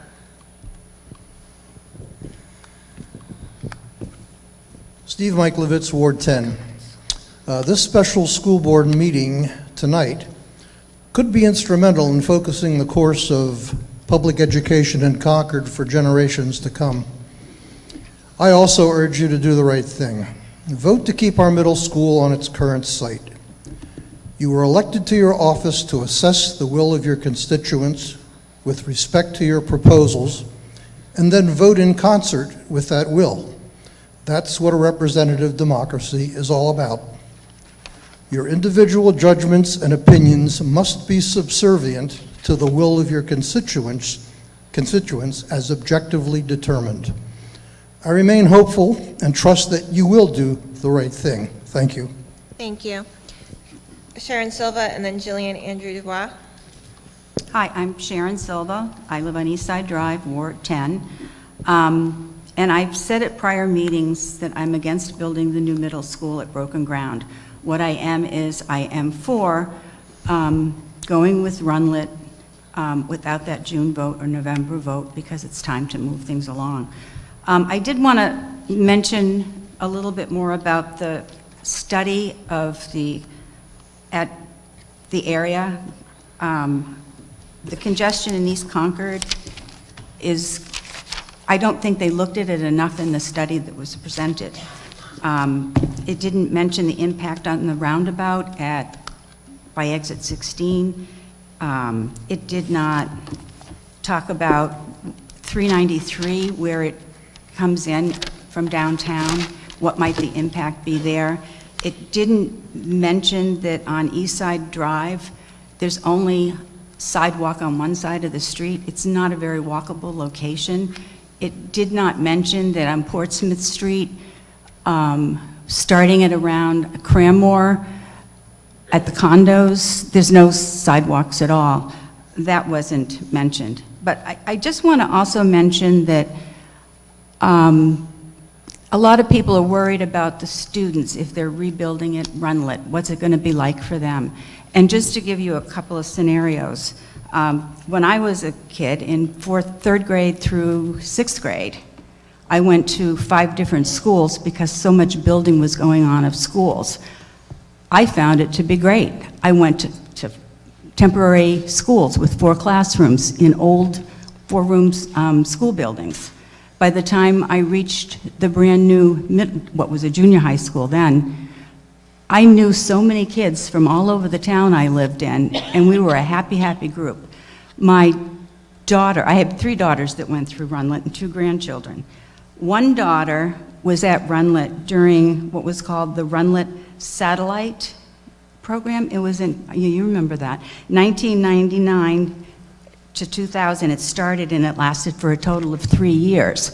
And what happened then, there was a big, huge bubble of overpopulation, and there wasn't enough room for the kids to be all at Runlet, so 400 kids each quarter went to the high school. Now, it wasn't a building issue, but it was a disruption of students, and I asked my daughter today, who's now 38 and lives in Tennessee, what did you think, what did you learn from that? And she said, I learned to really adapt to different situations. It was great for me. And then I have a grandson who was a 6th grader when Oyster River School was being built right around the school. He thought it was fascinating. Thank you, Mrs. Okay. Sullivan. Jillian Andrews DuBois, followed by Stacy Brown. Thank you.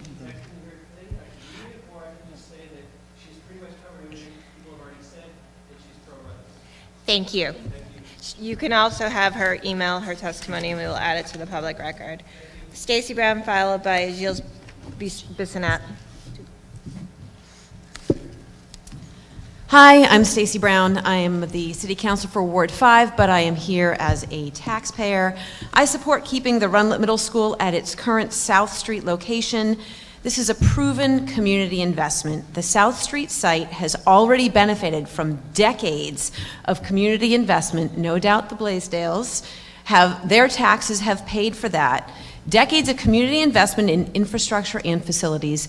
And one thing that we need to focus on is also compliant with our city's master plan. And we have a climate that's changing, a political climate, our weather climate. This is where we should really come together on the things that we agree on. And I think we can agree that walkability is great. We want to avoid sprawl. We want to protect our green space. We want to preserve the character of Concord. So I really hope that this school board works more closely with the city council so that we can do what is best for our community, and the community, by large part, wants the school to stay where it is. Thank you. Thank you. Gilles Bissonnette, followed by Roy Schweiker.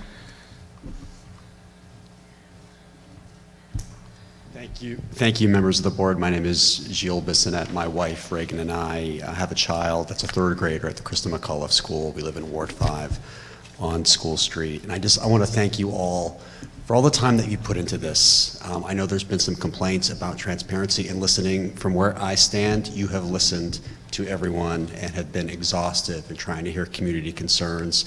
I've been on your website. I have seen presentation after presentation after presentation trying to inform us as taxpayers about the situation at Runlet and about all the options. So I just want to thank you for all of that work. I feel very informed, and I want to thank you for listening to all of us with respects to the concerns that have been raised. I do want to tell you that we just want a new middle school, my wife and I, and we want it as quickly as possible.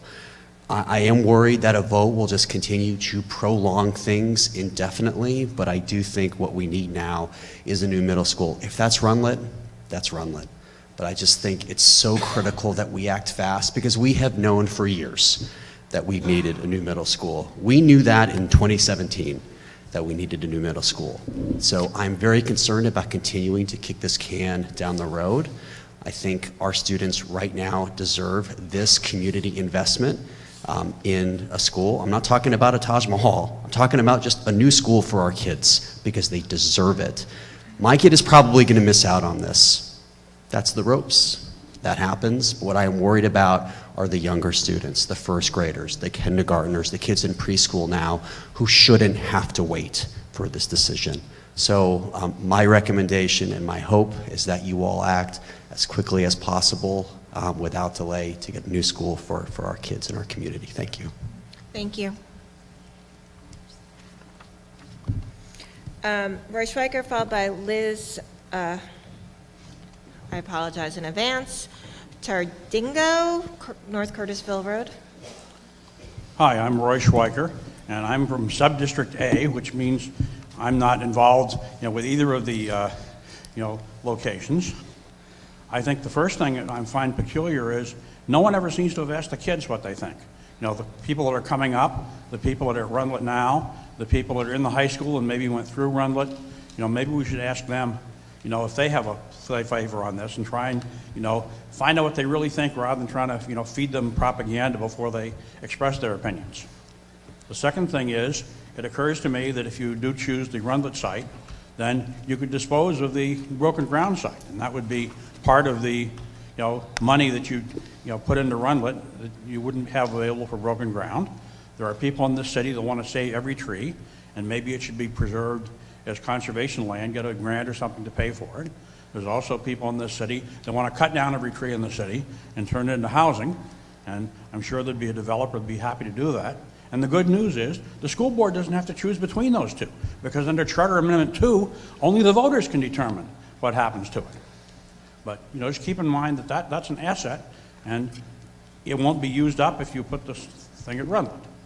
The second thing is that there are any number of alternatives to what might happen at Runlet.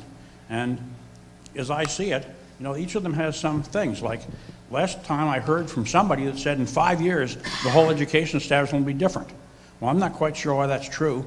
I didn't even go to middle school. I didn't have middle schools when I was in that grade range. But, it seems to me like schools are very much like they were 60 years ago. Sure, people have cell phones and all this stuff, but basically there's still a teacher up front talking to the kids. So I don't quite understand why they think everything's going to be so different in 5 years. But if it's really true, why do you want to build a school that's going to be obsolete when it opens? So we need to give people a chance. I think one thing that the gentleman here said was, the thing that's clear from the charter amendments is people want a chance to vote. So I think they should be given a chance to vote, but they should be given 5 options. Broken ground, new school. Runlet, new school. Runlet, keep the 35-year-old stuff and rebuild the other one. Runlet, renovate the whole thing, and Runlet, put it off for 5 years or whatever. And to do this, you need to have approval for ranked choice voting, so each one that people don't want goes away. But I think the legislature's in session, you can get ranked choice voting approved for this, and if you did that, then you'd finally find out what the people really want, not what they're trying to pick, because it's a better deal than that. And I certainly hope that you fix some things at Runlet so those poor teachers don't have to put up with this for a minimum of 3 more years. Thank you. Thank you. Liz, followed by Visto. Hi, thank you. My name is Liz Tarduno. I live on North Curtisville Road in Ward 10, and I have a son who will be entering kindergarten next year. First of all, thank you guys for giving us this opportunity, and I'll admit that I've been sitting back there watching you guys. And I know it's a tough job to have, but I've really been watching for every little signal, hoping that you're listening, hoping that you're considering what people are saying. I know it's really easy. We've been talking about this for a long time, and we all have opinions, and we all feel passionately about it, and you're hearing it over and over again. And it's really easy for us to just sort of be settled into those opinions. And so I'm just hoping that you're hearing what we're saying and you're considering it. I will tell you that I am pro-Runlet with no vote. And that is because I worked this summer to get signatures for the charter amendments. And the reason I did that is because I felt it was high time that our board has some checks on its power. We live in a constitutional democracy, and I was aghast that in my hometown I felt like my voice wasn't being heard. And it's no personal offense to this board. I know there's changes of people and that you're working as best you can, but I want to be heard, and I felt like I haven't been. I know that previous boards promised no new building until 2041, and that's not happening. Okay, I know that public outcry mostly was in favor of Runlet, and that didn't happen. And so I feel like the trust has been betrayed, And that is why I voted in favor of the charter amendments. And I spoke with a lot of people who felt the same way, who live in a neighborhood where the school is going to go up and they don't want it there, but even if it goes there, more importantly, we feel that it wasn't right to not listen to what the citizens have been saying all along. I have plenty of concerns about the broken ground site, namely traffic, walkability, et cetera. I won't go into them because I know you've heard them before. But I hope you're listening. I hope you'll consider what you're hearing tonight. Thank you. Thank you. Vista, then Brian Vernell. Thank you. I want to appreciate y'all for the work you're doing. You've been doing a lot. And I want to appreciate citizens of this community and parents that are here tonight to speak. I'll tell you, as I continue learning about the system of our country, our communities, school districts, I continue to get confused as when I came here, I was told that when people speak, they're listened to, and this country has something they call free speech. When people speak, leaders listen, and they do what people want, are looking for. And I've listened. I think people have spoken, and they need this. But one point that I wanted to bring up is that, which is something I haven't heard today, probably it's going to be the first time you hear today, is that we still have segregation.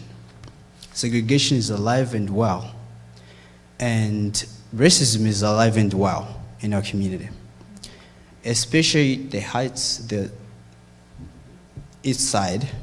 You look at some of the location, we have a lot of families who are not here tonight, and I'm not sure if they're represented or their voices are heard or they're included on the table. But I will tell you that I love Concord in general. I live on the Pennacook, and I love the city. And I usually go to the downtown a lot because that's where my office is. So I'm able to go to Concord downtown because I have something there. I'm doing something there. And so if we gonna trap a lot of kids, especially new Americans, that's what people call them, or immigrants, whatever, they're stuck at the Heights, and they grow up, they're there, they go to school there. And the fact that they face a lot of racism, I heard that, they spoke at the rally, Martin Luther King's celebration event, they spoke about the issues they face in the community. And the fact that they're just trapped in one location, it's gonna be really tough for them to be able to travel and enjoy the city and be able to see what's new there. And so with this, I think we need to realize that it's important to make sure that there's diversity in our community. So I would encourage you to build runway, to build it at the runway and right away. So before I go, I want to make sure that Sharm and another student left, and they were part of that. I have their speech. I can just. If 2 you lines, can submit them, but I can wait a few. or you can submit them to Bridget. They're already part of that. Okay. Brian Varnell, and then I understand Sarah Chafee. Not you. You're next, though. But there was another Sarah. Yeah, she's not here right now. So she's not here. I heard that she may have come back. So Brian and then Sarah Calvin. I'm Brian Varnell. I'm another alumni of the Concord School District System in Miss Hastings. And I've also been I've moved on, but I was a teacher for 9 years at a high school in New York City and in Concord. And I hear from the Rumlet teachers that the building is terrible. I understand that. I think it's clear that that needs to be addressed with either serious renovations or a new building, not with buckets to catch rainwater with. But I haven't heard really any other convincing reasons to relocate to broken ground. I've heard a lot about wanting to do outdoor education and wanting to have a building that's surrounded by forests. But I've worked in New York City. If we needed outdoor education, we would walk to Central Park or other parks in the area. At Concord High School, if teachers want to do outdoor education, they walk to White Park. If teachers at Runlet want to do outdoor education, they can walk to Rollins Park. When I was a student at Runlet, I walked a few minutes to Rollins Park for baseball practices after school. It's not far. And having also taught in a southern New Hampshire school that's surrounded by forests, teachers did not use the forests for education. I knew one teacher that would go running in the trails in the forest, but they weren't used for school use. There was one teacher from Raleigh that said that she would like to do outdoor education and was an outdoor educator, so maybe she would use it. I'm not saying she wouldn't, that's possible, and that might be beneficial, but there are just as many benefits you can get from teaching about urban ecology or walking to a park. I don't think that it's worth building a new school in an entirely new location with a lot of issues that have been brought up, like traffic and other such issues. Just to have more forest that's probably going to get very limited use. And if teachers do want to use outdoor spaces, they want to go to a forest, they can take a bus, they can take a field trip and go to another forest, they can take a field trip and take a bus to the broken ground forest. That, by the way, wouldn't have been clear cut, at least part of it, in order to build the school there to do outdoor education. And if you're trying to teach about sustainability, I don't think clear cutting forests is a very good way to do about that. And so, yeah, I would support rebuilding at the Rummel location as opposed to at broken ground. Thank you. Can I just ask for clarification? Do you have someone who lives in your house by the same name testifying, or did you sign in twice? I have you twice on my sign-in sheet, so. Oh. Or the name twice. I originally thought that was just a sign-in sheet. I came in a few Great. minutes Okay, late. thank you. So yes, I guess I signed two of the sheets. Sorry. No problem. Sarah Calvin, followed by Megan Brashanen. Hello, I'm going to start off with giving everybody the website where all the information is and has been transparent since at least 2017. https www.saw8.org/page/middle-school-project. There's been a lot of dishonest discussion in here, and for a long time, it really kicked up in 2022. I did see a Patch article today that was pretty outrageous, saying that the price tag was $240 million. We haven't even talked about that. If you buy a house, yeah, you pay interest over time for 30 years. We don't call that the house price. There's just a lot of inciting of anger, but not a lot of talk about kids or kids with special needs. We talk about how construction would be great. I did go to school during construction. It was terrible. It was very difficult with ADHD to pay attention, to learn, to listen, to be moving around all the construction equipment. These kids are significantly younger than we were at Concord High. My son also has autism and ADHD, and it's not easy for him to focus, let alone focusing with all that kind of noise around.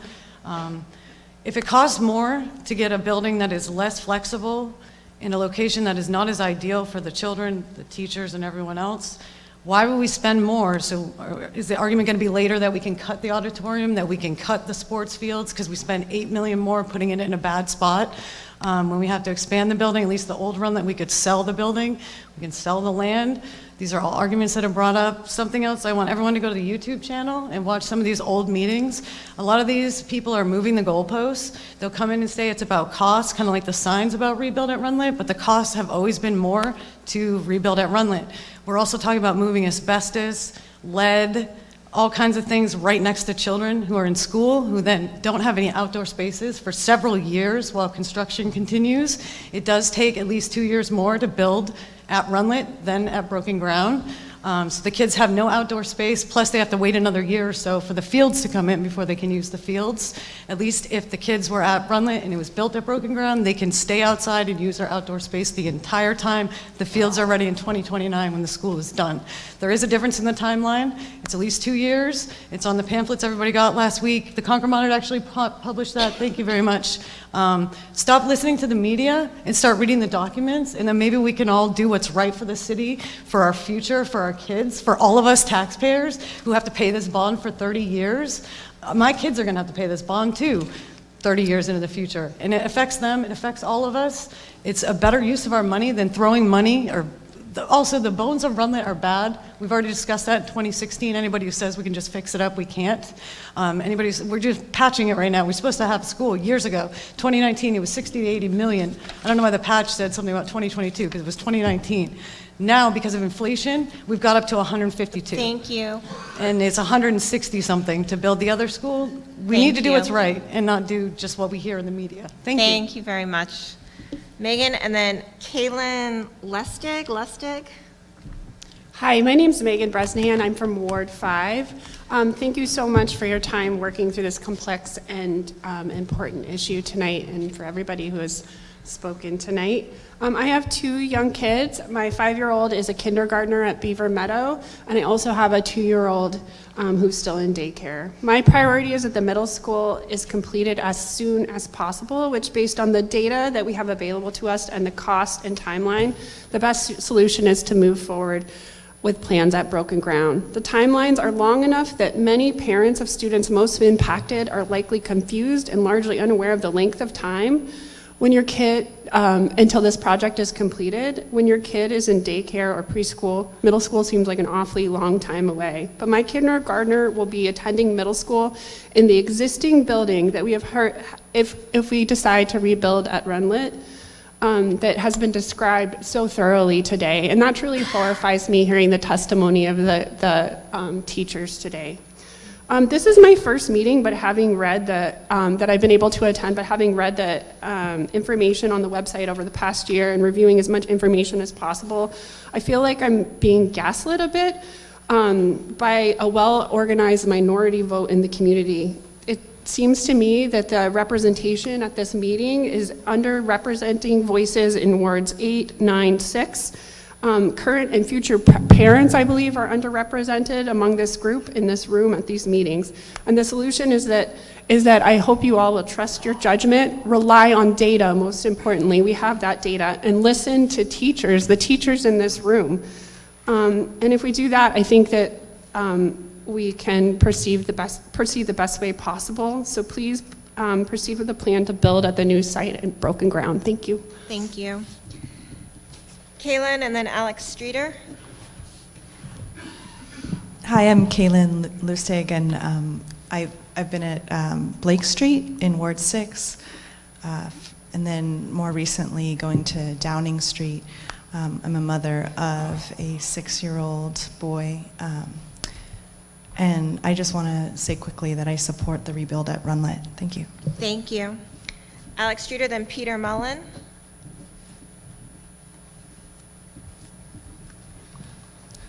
Good evening. I'm Alex Streeter, Ward 7.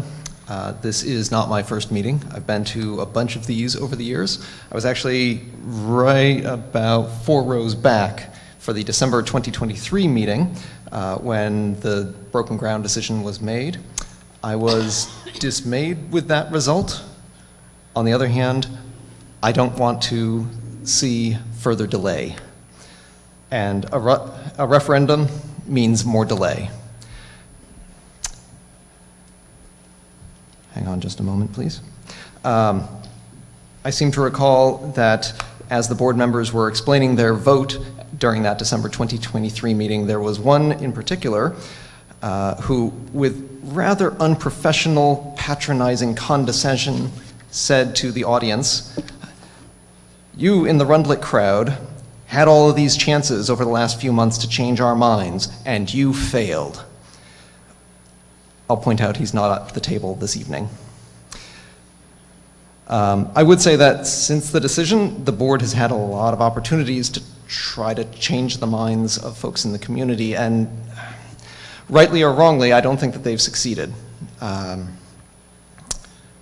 the same time, though, I agree with several previous speakers who say that they really want the best school that they can as quickly as possible. I have a 4th grader right now. When I first got engaged with this a few years ago, I thought that she would be able to attend this school. I've pretty much written that off.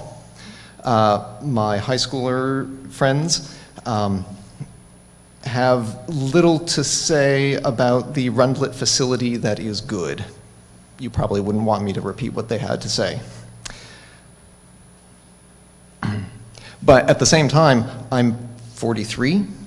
I am older than the target demographic in terms of where you should be getting your input from. I agree that we haven't heard much from students. I agree that by and large, as I look out across the audience here, and I'm not trying to be ageist, but the median age here is well beyond what is most relevant for parents who are going to have students in these schools, in the future school. I'm already aged out.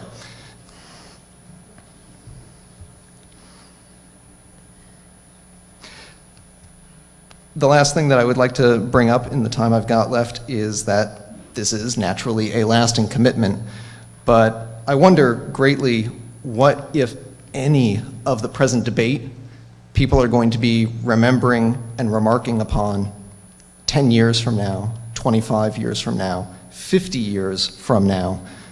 Most of what's being said right now, nobody is going to remember or care, but they'll still have that building. Mr. Streeter, thank you for your testimony.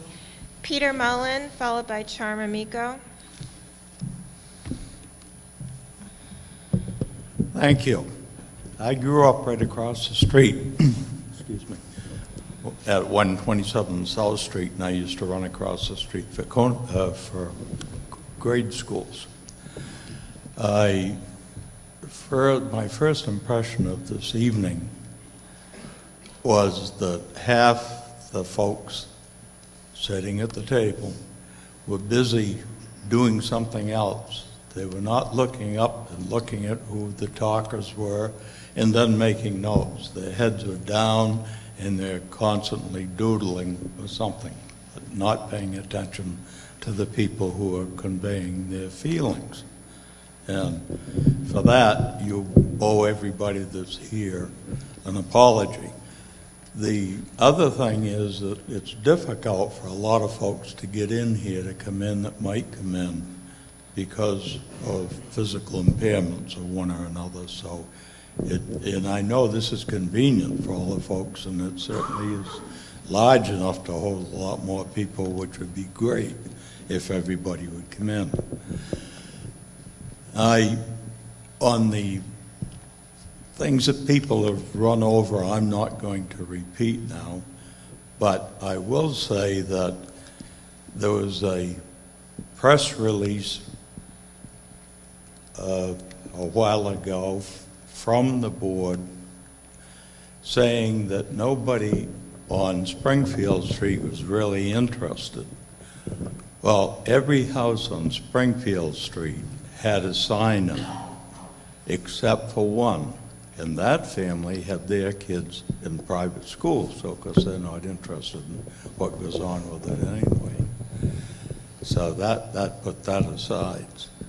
So I'd like to say that I was one of them that voted yes. And I believe that we should have a vote, and it would relieve you folks from a lot of work, if you will, and you still have to go through, obviously, the evaluations. I'd like to see the entities from New Hampshire having a more active part in bidding on the construction. If our local money is going to pay the bill, it'd be nice if we had some of the local companies benefit from that. So for that, thank you for your time. Thank you. Charm Amico, followed by Aldefina. Sharp had to leave. She asked to say, please rebuild at Runlet as soon as possible. Thank you. Thank you. Aldafina, and then Zandra, you're up after.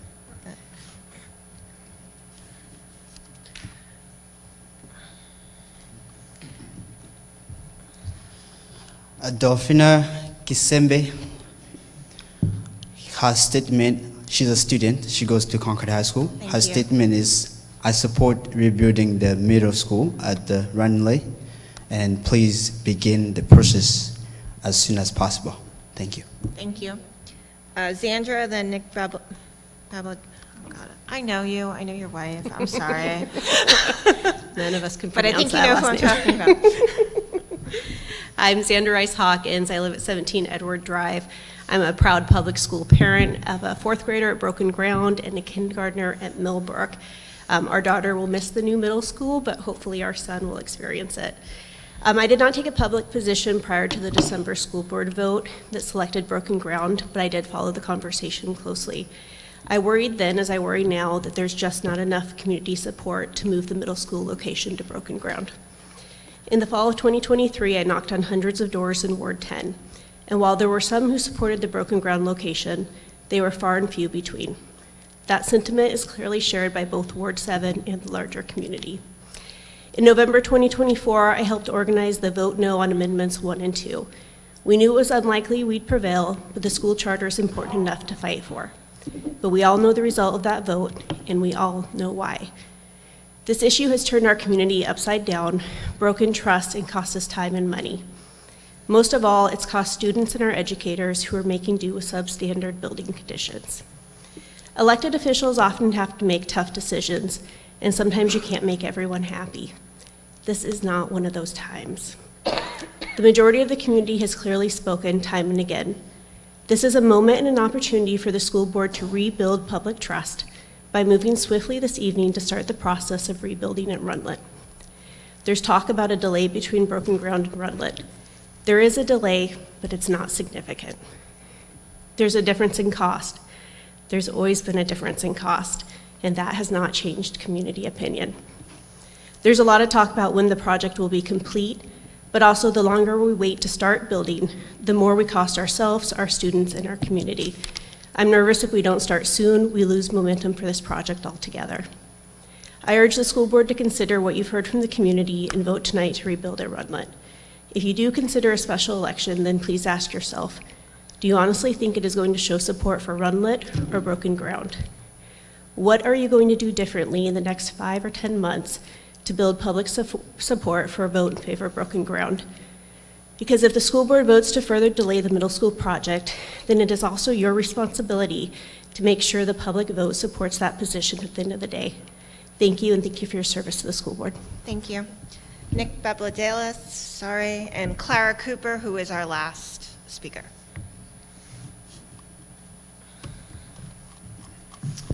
Good evening, and thank you so much for your time. I'm Nick Babladelis. I live in Ward 10, where I've lived for a decade. I'm the parent of 2 CMS elementary schoolers. I can remember when we were newer to this community, the excitement at the thought that we'd landed in a place for our young family that supported education and kids with a new school. My partner has been very involved, and as a family with young kids, I am usually the de facto childcare during these meetings. This was my opportunity to stand up and show up. I have been involved, and I'll disclose that I was engaged despite initially being in favor of rebuilding at Runlet. I felt like it was important to move forward as a community together, and I was engaged on the sustainability committee as the Broken Ground site was considered. What I saw in that, and what I hope that the room might hear, whatever the decision might be, was an incredibly thoughtful and deliberative process of adults, volunteers, on and off the school board, staff within the schools who care deeply about the future of our community. And the opportunity that was presented there to me reflected the fact that we have an awesome opportunity ahead of us to provide and provision for the future, to equip our community with a safe, a modern, a sustainable, and a place for educational excellence. That's what this new middle school can be. I strongly feel like there is not, after going through that, this might be a controversial view in the room, I feel like there isn't a bad choice. There's lots of reasons why we can decide that our choice is better, but either of these sites present awesome opportunities. Fundamentally, what matters is that we move forward together to present opportunities for excellent education. While we hoped in 2017 that our kids might be a part of this, we really want to make sure that those young parents watching this or looking back at this at some point are not missing out on the opportunities that space presents. You have an incredible and difficult task to balance the needs of teachers, of students, of taxpayers, of the community, and I do not envy that task and how you would prioritize that. As an educator myself, the voices of teachers are incredibly important. As an educator myself, the voices of students and parents are incredibly important. I want a school as soon as possible for the betterment of this community. I want it to be the most sustainable, the healthiest, and the best place to live and learn. I want people to see why Concord is a great place to raise a family, to grow a family, to have more kids in our community going forward. And I trust the deliberations of this group to make a decision to benefit us all. Thank you for involving us in that process and your transparency throughout. Really appreciate it. Thank you. And Clara Cooper. Hi, my name is Clara Cooper. I live in Ward 7. I went through the Concord School District, graduating a few years ago in 2020.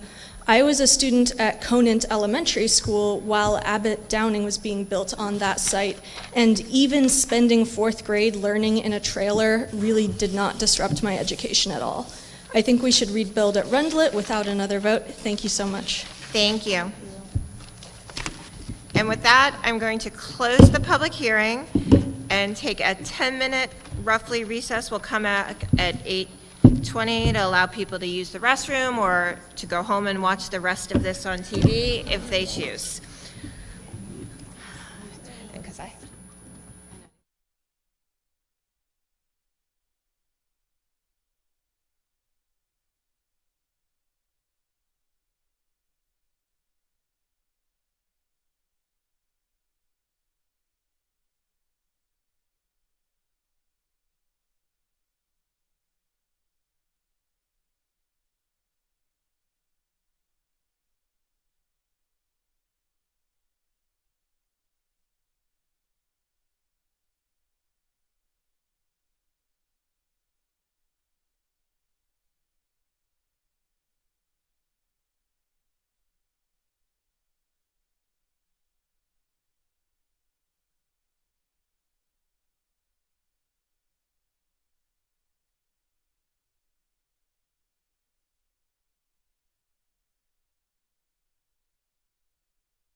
everybody.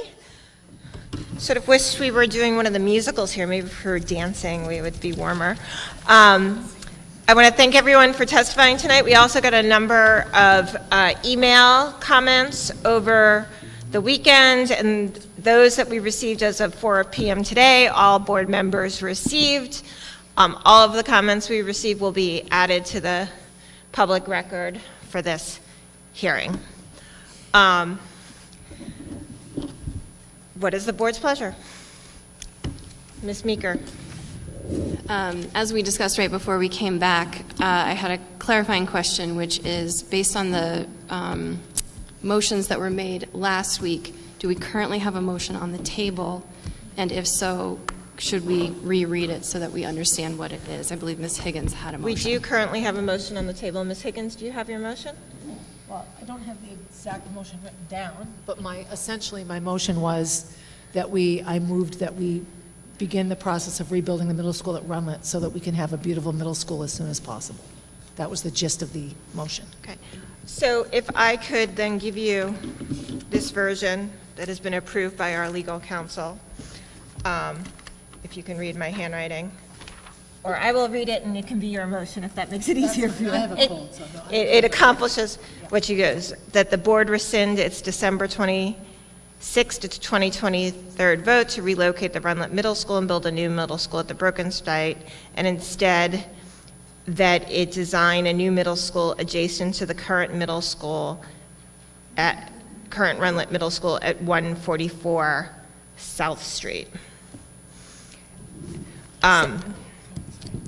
And this is design, and this motion is design, not construct. We had, when we voted last December, we voted to design and move forward with the design process through construction documents at broken ground, but we had not voted to proceed with construction. That was, we were waiting for building aid. So this motion follows the similar process. So if that's okay with Ms. Higgins, moved by Ms. Higgins. I second. Seconded by Ms. Boucher. Discussion. Ms. Hastings. I want to thank I would like to thank everybody for coming out and letting us know what you think and you feel.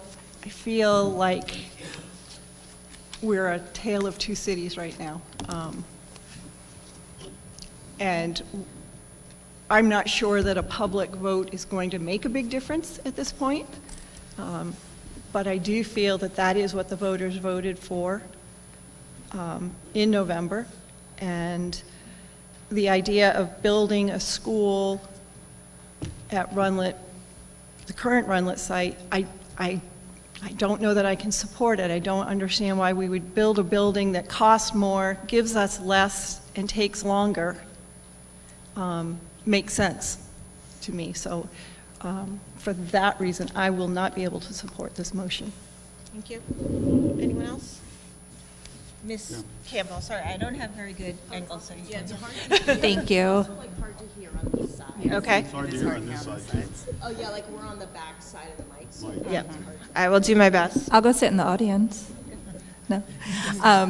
So I hear you, Ms. Hastings. I hear you, and I feel that at my core. However, in my opinion, and I think it's pretty clear, we can't move forward without community support. And I will be voting for this because for me, I can think that broken ground is the better decision, and transparently I do, but our community is asking loud and clear for Runlet, and I can't sleep at night knowing that this is what we've been asked for, so I will be supporting. Mr. Richards and then Ms. Sadowski. Okay. There were a lot of things brought out today. A lot of the information is I think we have those, answered those, such as bus and bus drivers, and all that has been answered in the past. I have a problem with the premise of that, we're not growing, and that Concord is not going to be a growing city, and that we are going to have less families, we're going to have less students. we're just going to get older and older. And quite frankly, I don't believe that. Right now, we don't have very much housing, but I believe that over the next 50 years that we are going to be a growing community.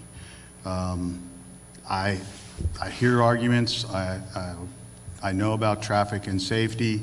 The current site, Runlet site, is one of the worst traffic areas, and as far as safety goes, you know, there's McKee Square, there's the New Hampshire State Hospital, there's a lot of things that have caused us to lock down. I don't see that either way. I was very, very impressed and very, very moved by the teachers. I have great respect for the teachers in our district, and I hear them very much. I also have said in the past, and I was demonstrated again, is that I represent Zone A. Not very many people were here from Zone A, but, you know, and they said it's hard for them to attend. I was elected very shortly after the charter was passed that created the zones. And I'm not sure a lot of people here remember that, but some of you will. Prior to that, it was all at large. And the people who lived in wards 1, 2, and 3, and the wards 8, 9, and 10, asked and ultimately passed zones because they felt that all of the decisions were being made by a vocal group of people from wards 5, 6, and 7. I'm an elected representative of Zone A, and I will not be supporting this because I'm representing the opinions of the people in my zone. Ms. Sadowski? I'd like to thank everyone for coming out tonight, and special thanks to the teachers who made time to be out this evening when you'll be in classrooms tomorrow morning, so thank you. When I ran in November, I pledged to listen to the will of the voters on this subject, and what I heard tonight is consistent with what I've been hearing throughout. I mean, we had 42 in favor of rebuild, 14 in favor of the site at Broken Ground. I mean, 22 say no vote, 3 say yes, move forward with a vote. I think it's clear I want to back Barb's motion, and I will be in favor of rebuilding a Runlet. Ms. Meeker? Thank you, and thank you everybody for sticking this out with us. I'm going to echo Ms. Sadowski's comments. My tallies are very similar. I think the ratios are pretty similar to what we saw in the charter amendment votes. I appreciate so much that people care about the Broken Ground site and the Runlet site, because I have to have hope that if and when this gets rescinded and moves back to Runlet, that the community we will move forward together, not with a bad site, but just a different site. There are pros and cons to both sites, and everyone has articulated those pros and cons very well over the last year. And I just want to be hopeful that we are going to be invested in the future for our kids. We're going to mitigate the issues of construction regardless of where the site is, because we care about our teachers and our kids. And we've got to get a new school built now. And I'm just so worried that if we move forward tonight as if none of this has happened, as if we're just going to keep going down this path, that we are going to face even more opposition, not just to this particular issue, but other issues because of the broken trust. It's time to repair. I'm afraid of lawsuits. I'm afraid of disrupted meetings when we could be concentrating on curriculum. You know, it's just one of those things where I feel like we've got to turn a page. We've got to get unstuck.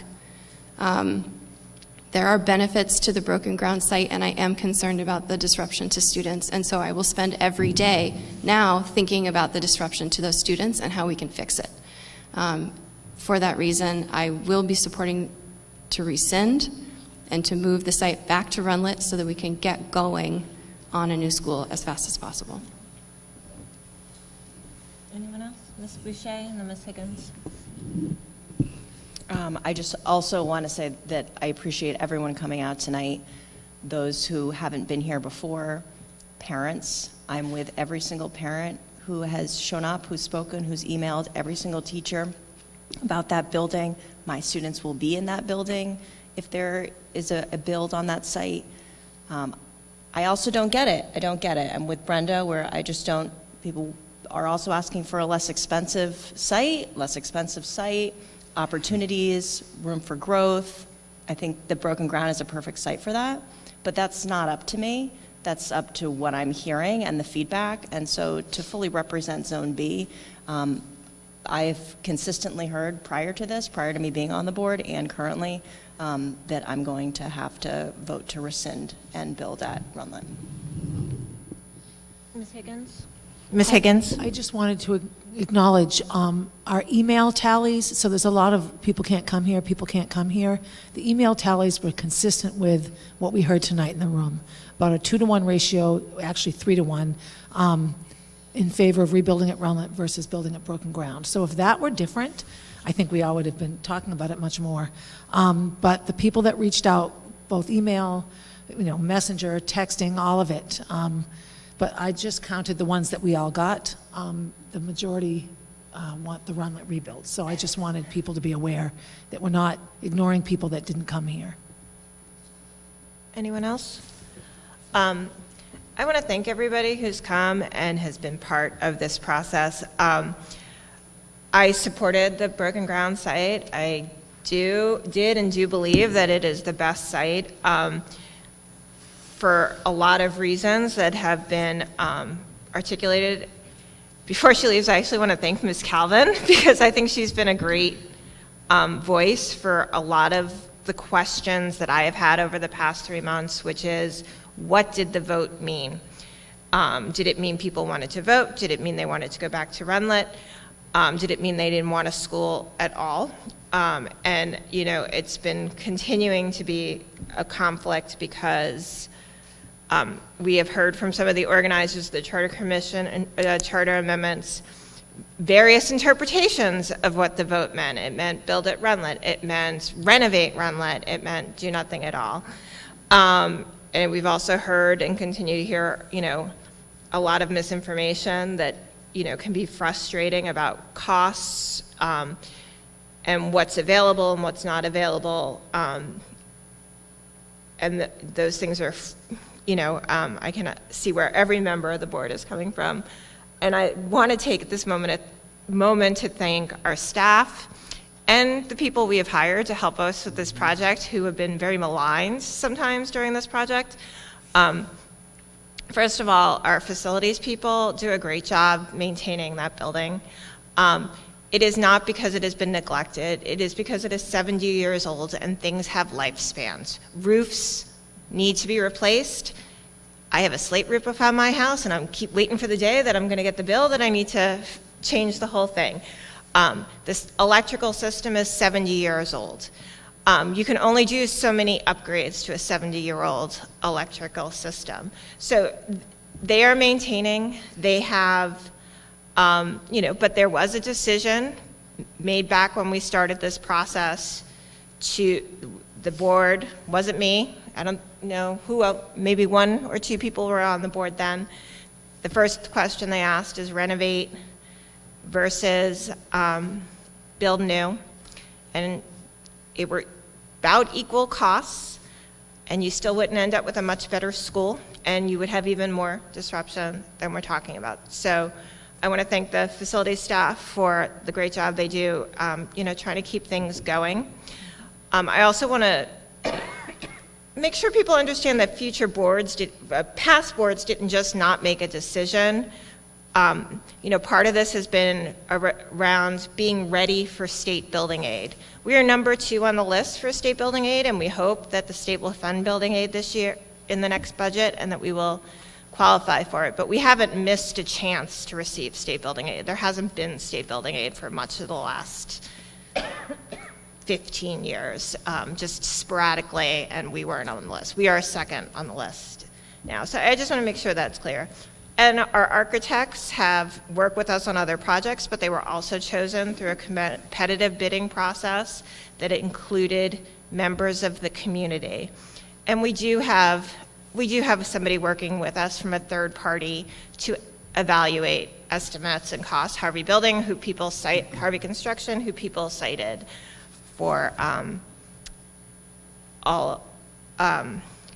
who have done work on a lot of the other schools. And so we are talking to them about, what's this cost and what's that cost and how much it's different. And a lot of the comparisons are schools that built before COVID or locked in their prices before COVID.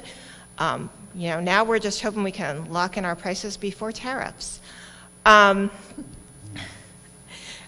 So I just want to say, and I want to thank our superintendent and our business manager, because they too have come under attack, at various stages of the process, and we don't always know every answer at every moment, but they have tried really hard to make sure people have had those answers while doing lots of other things.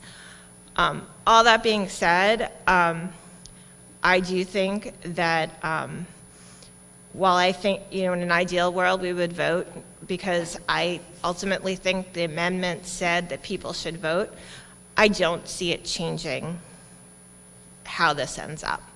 And I don't want further delay or further divide.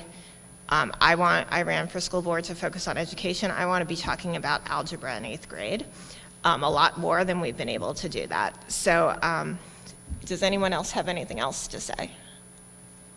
Then Ms. Meeker, will you call the roll? Does anyone need the motion read to them again? Okay.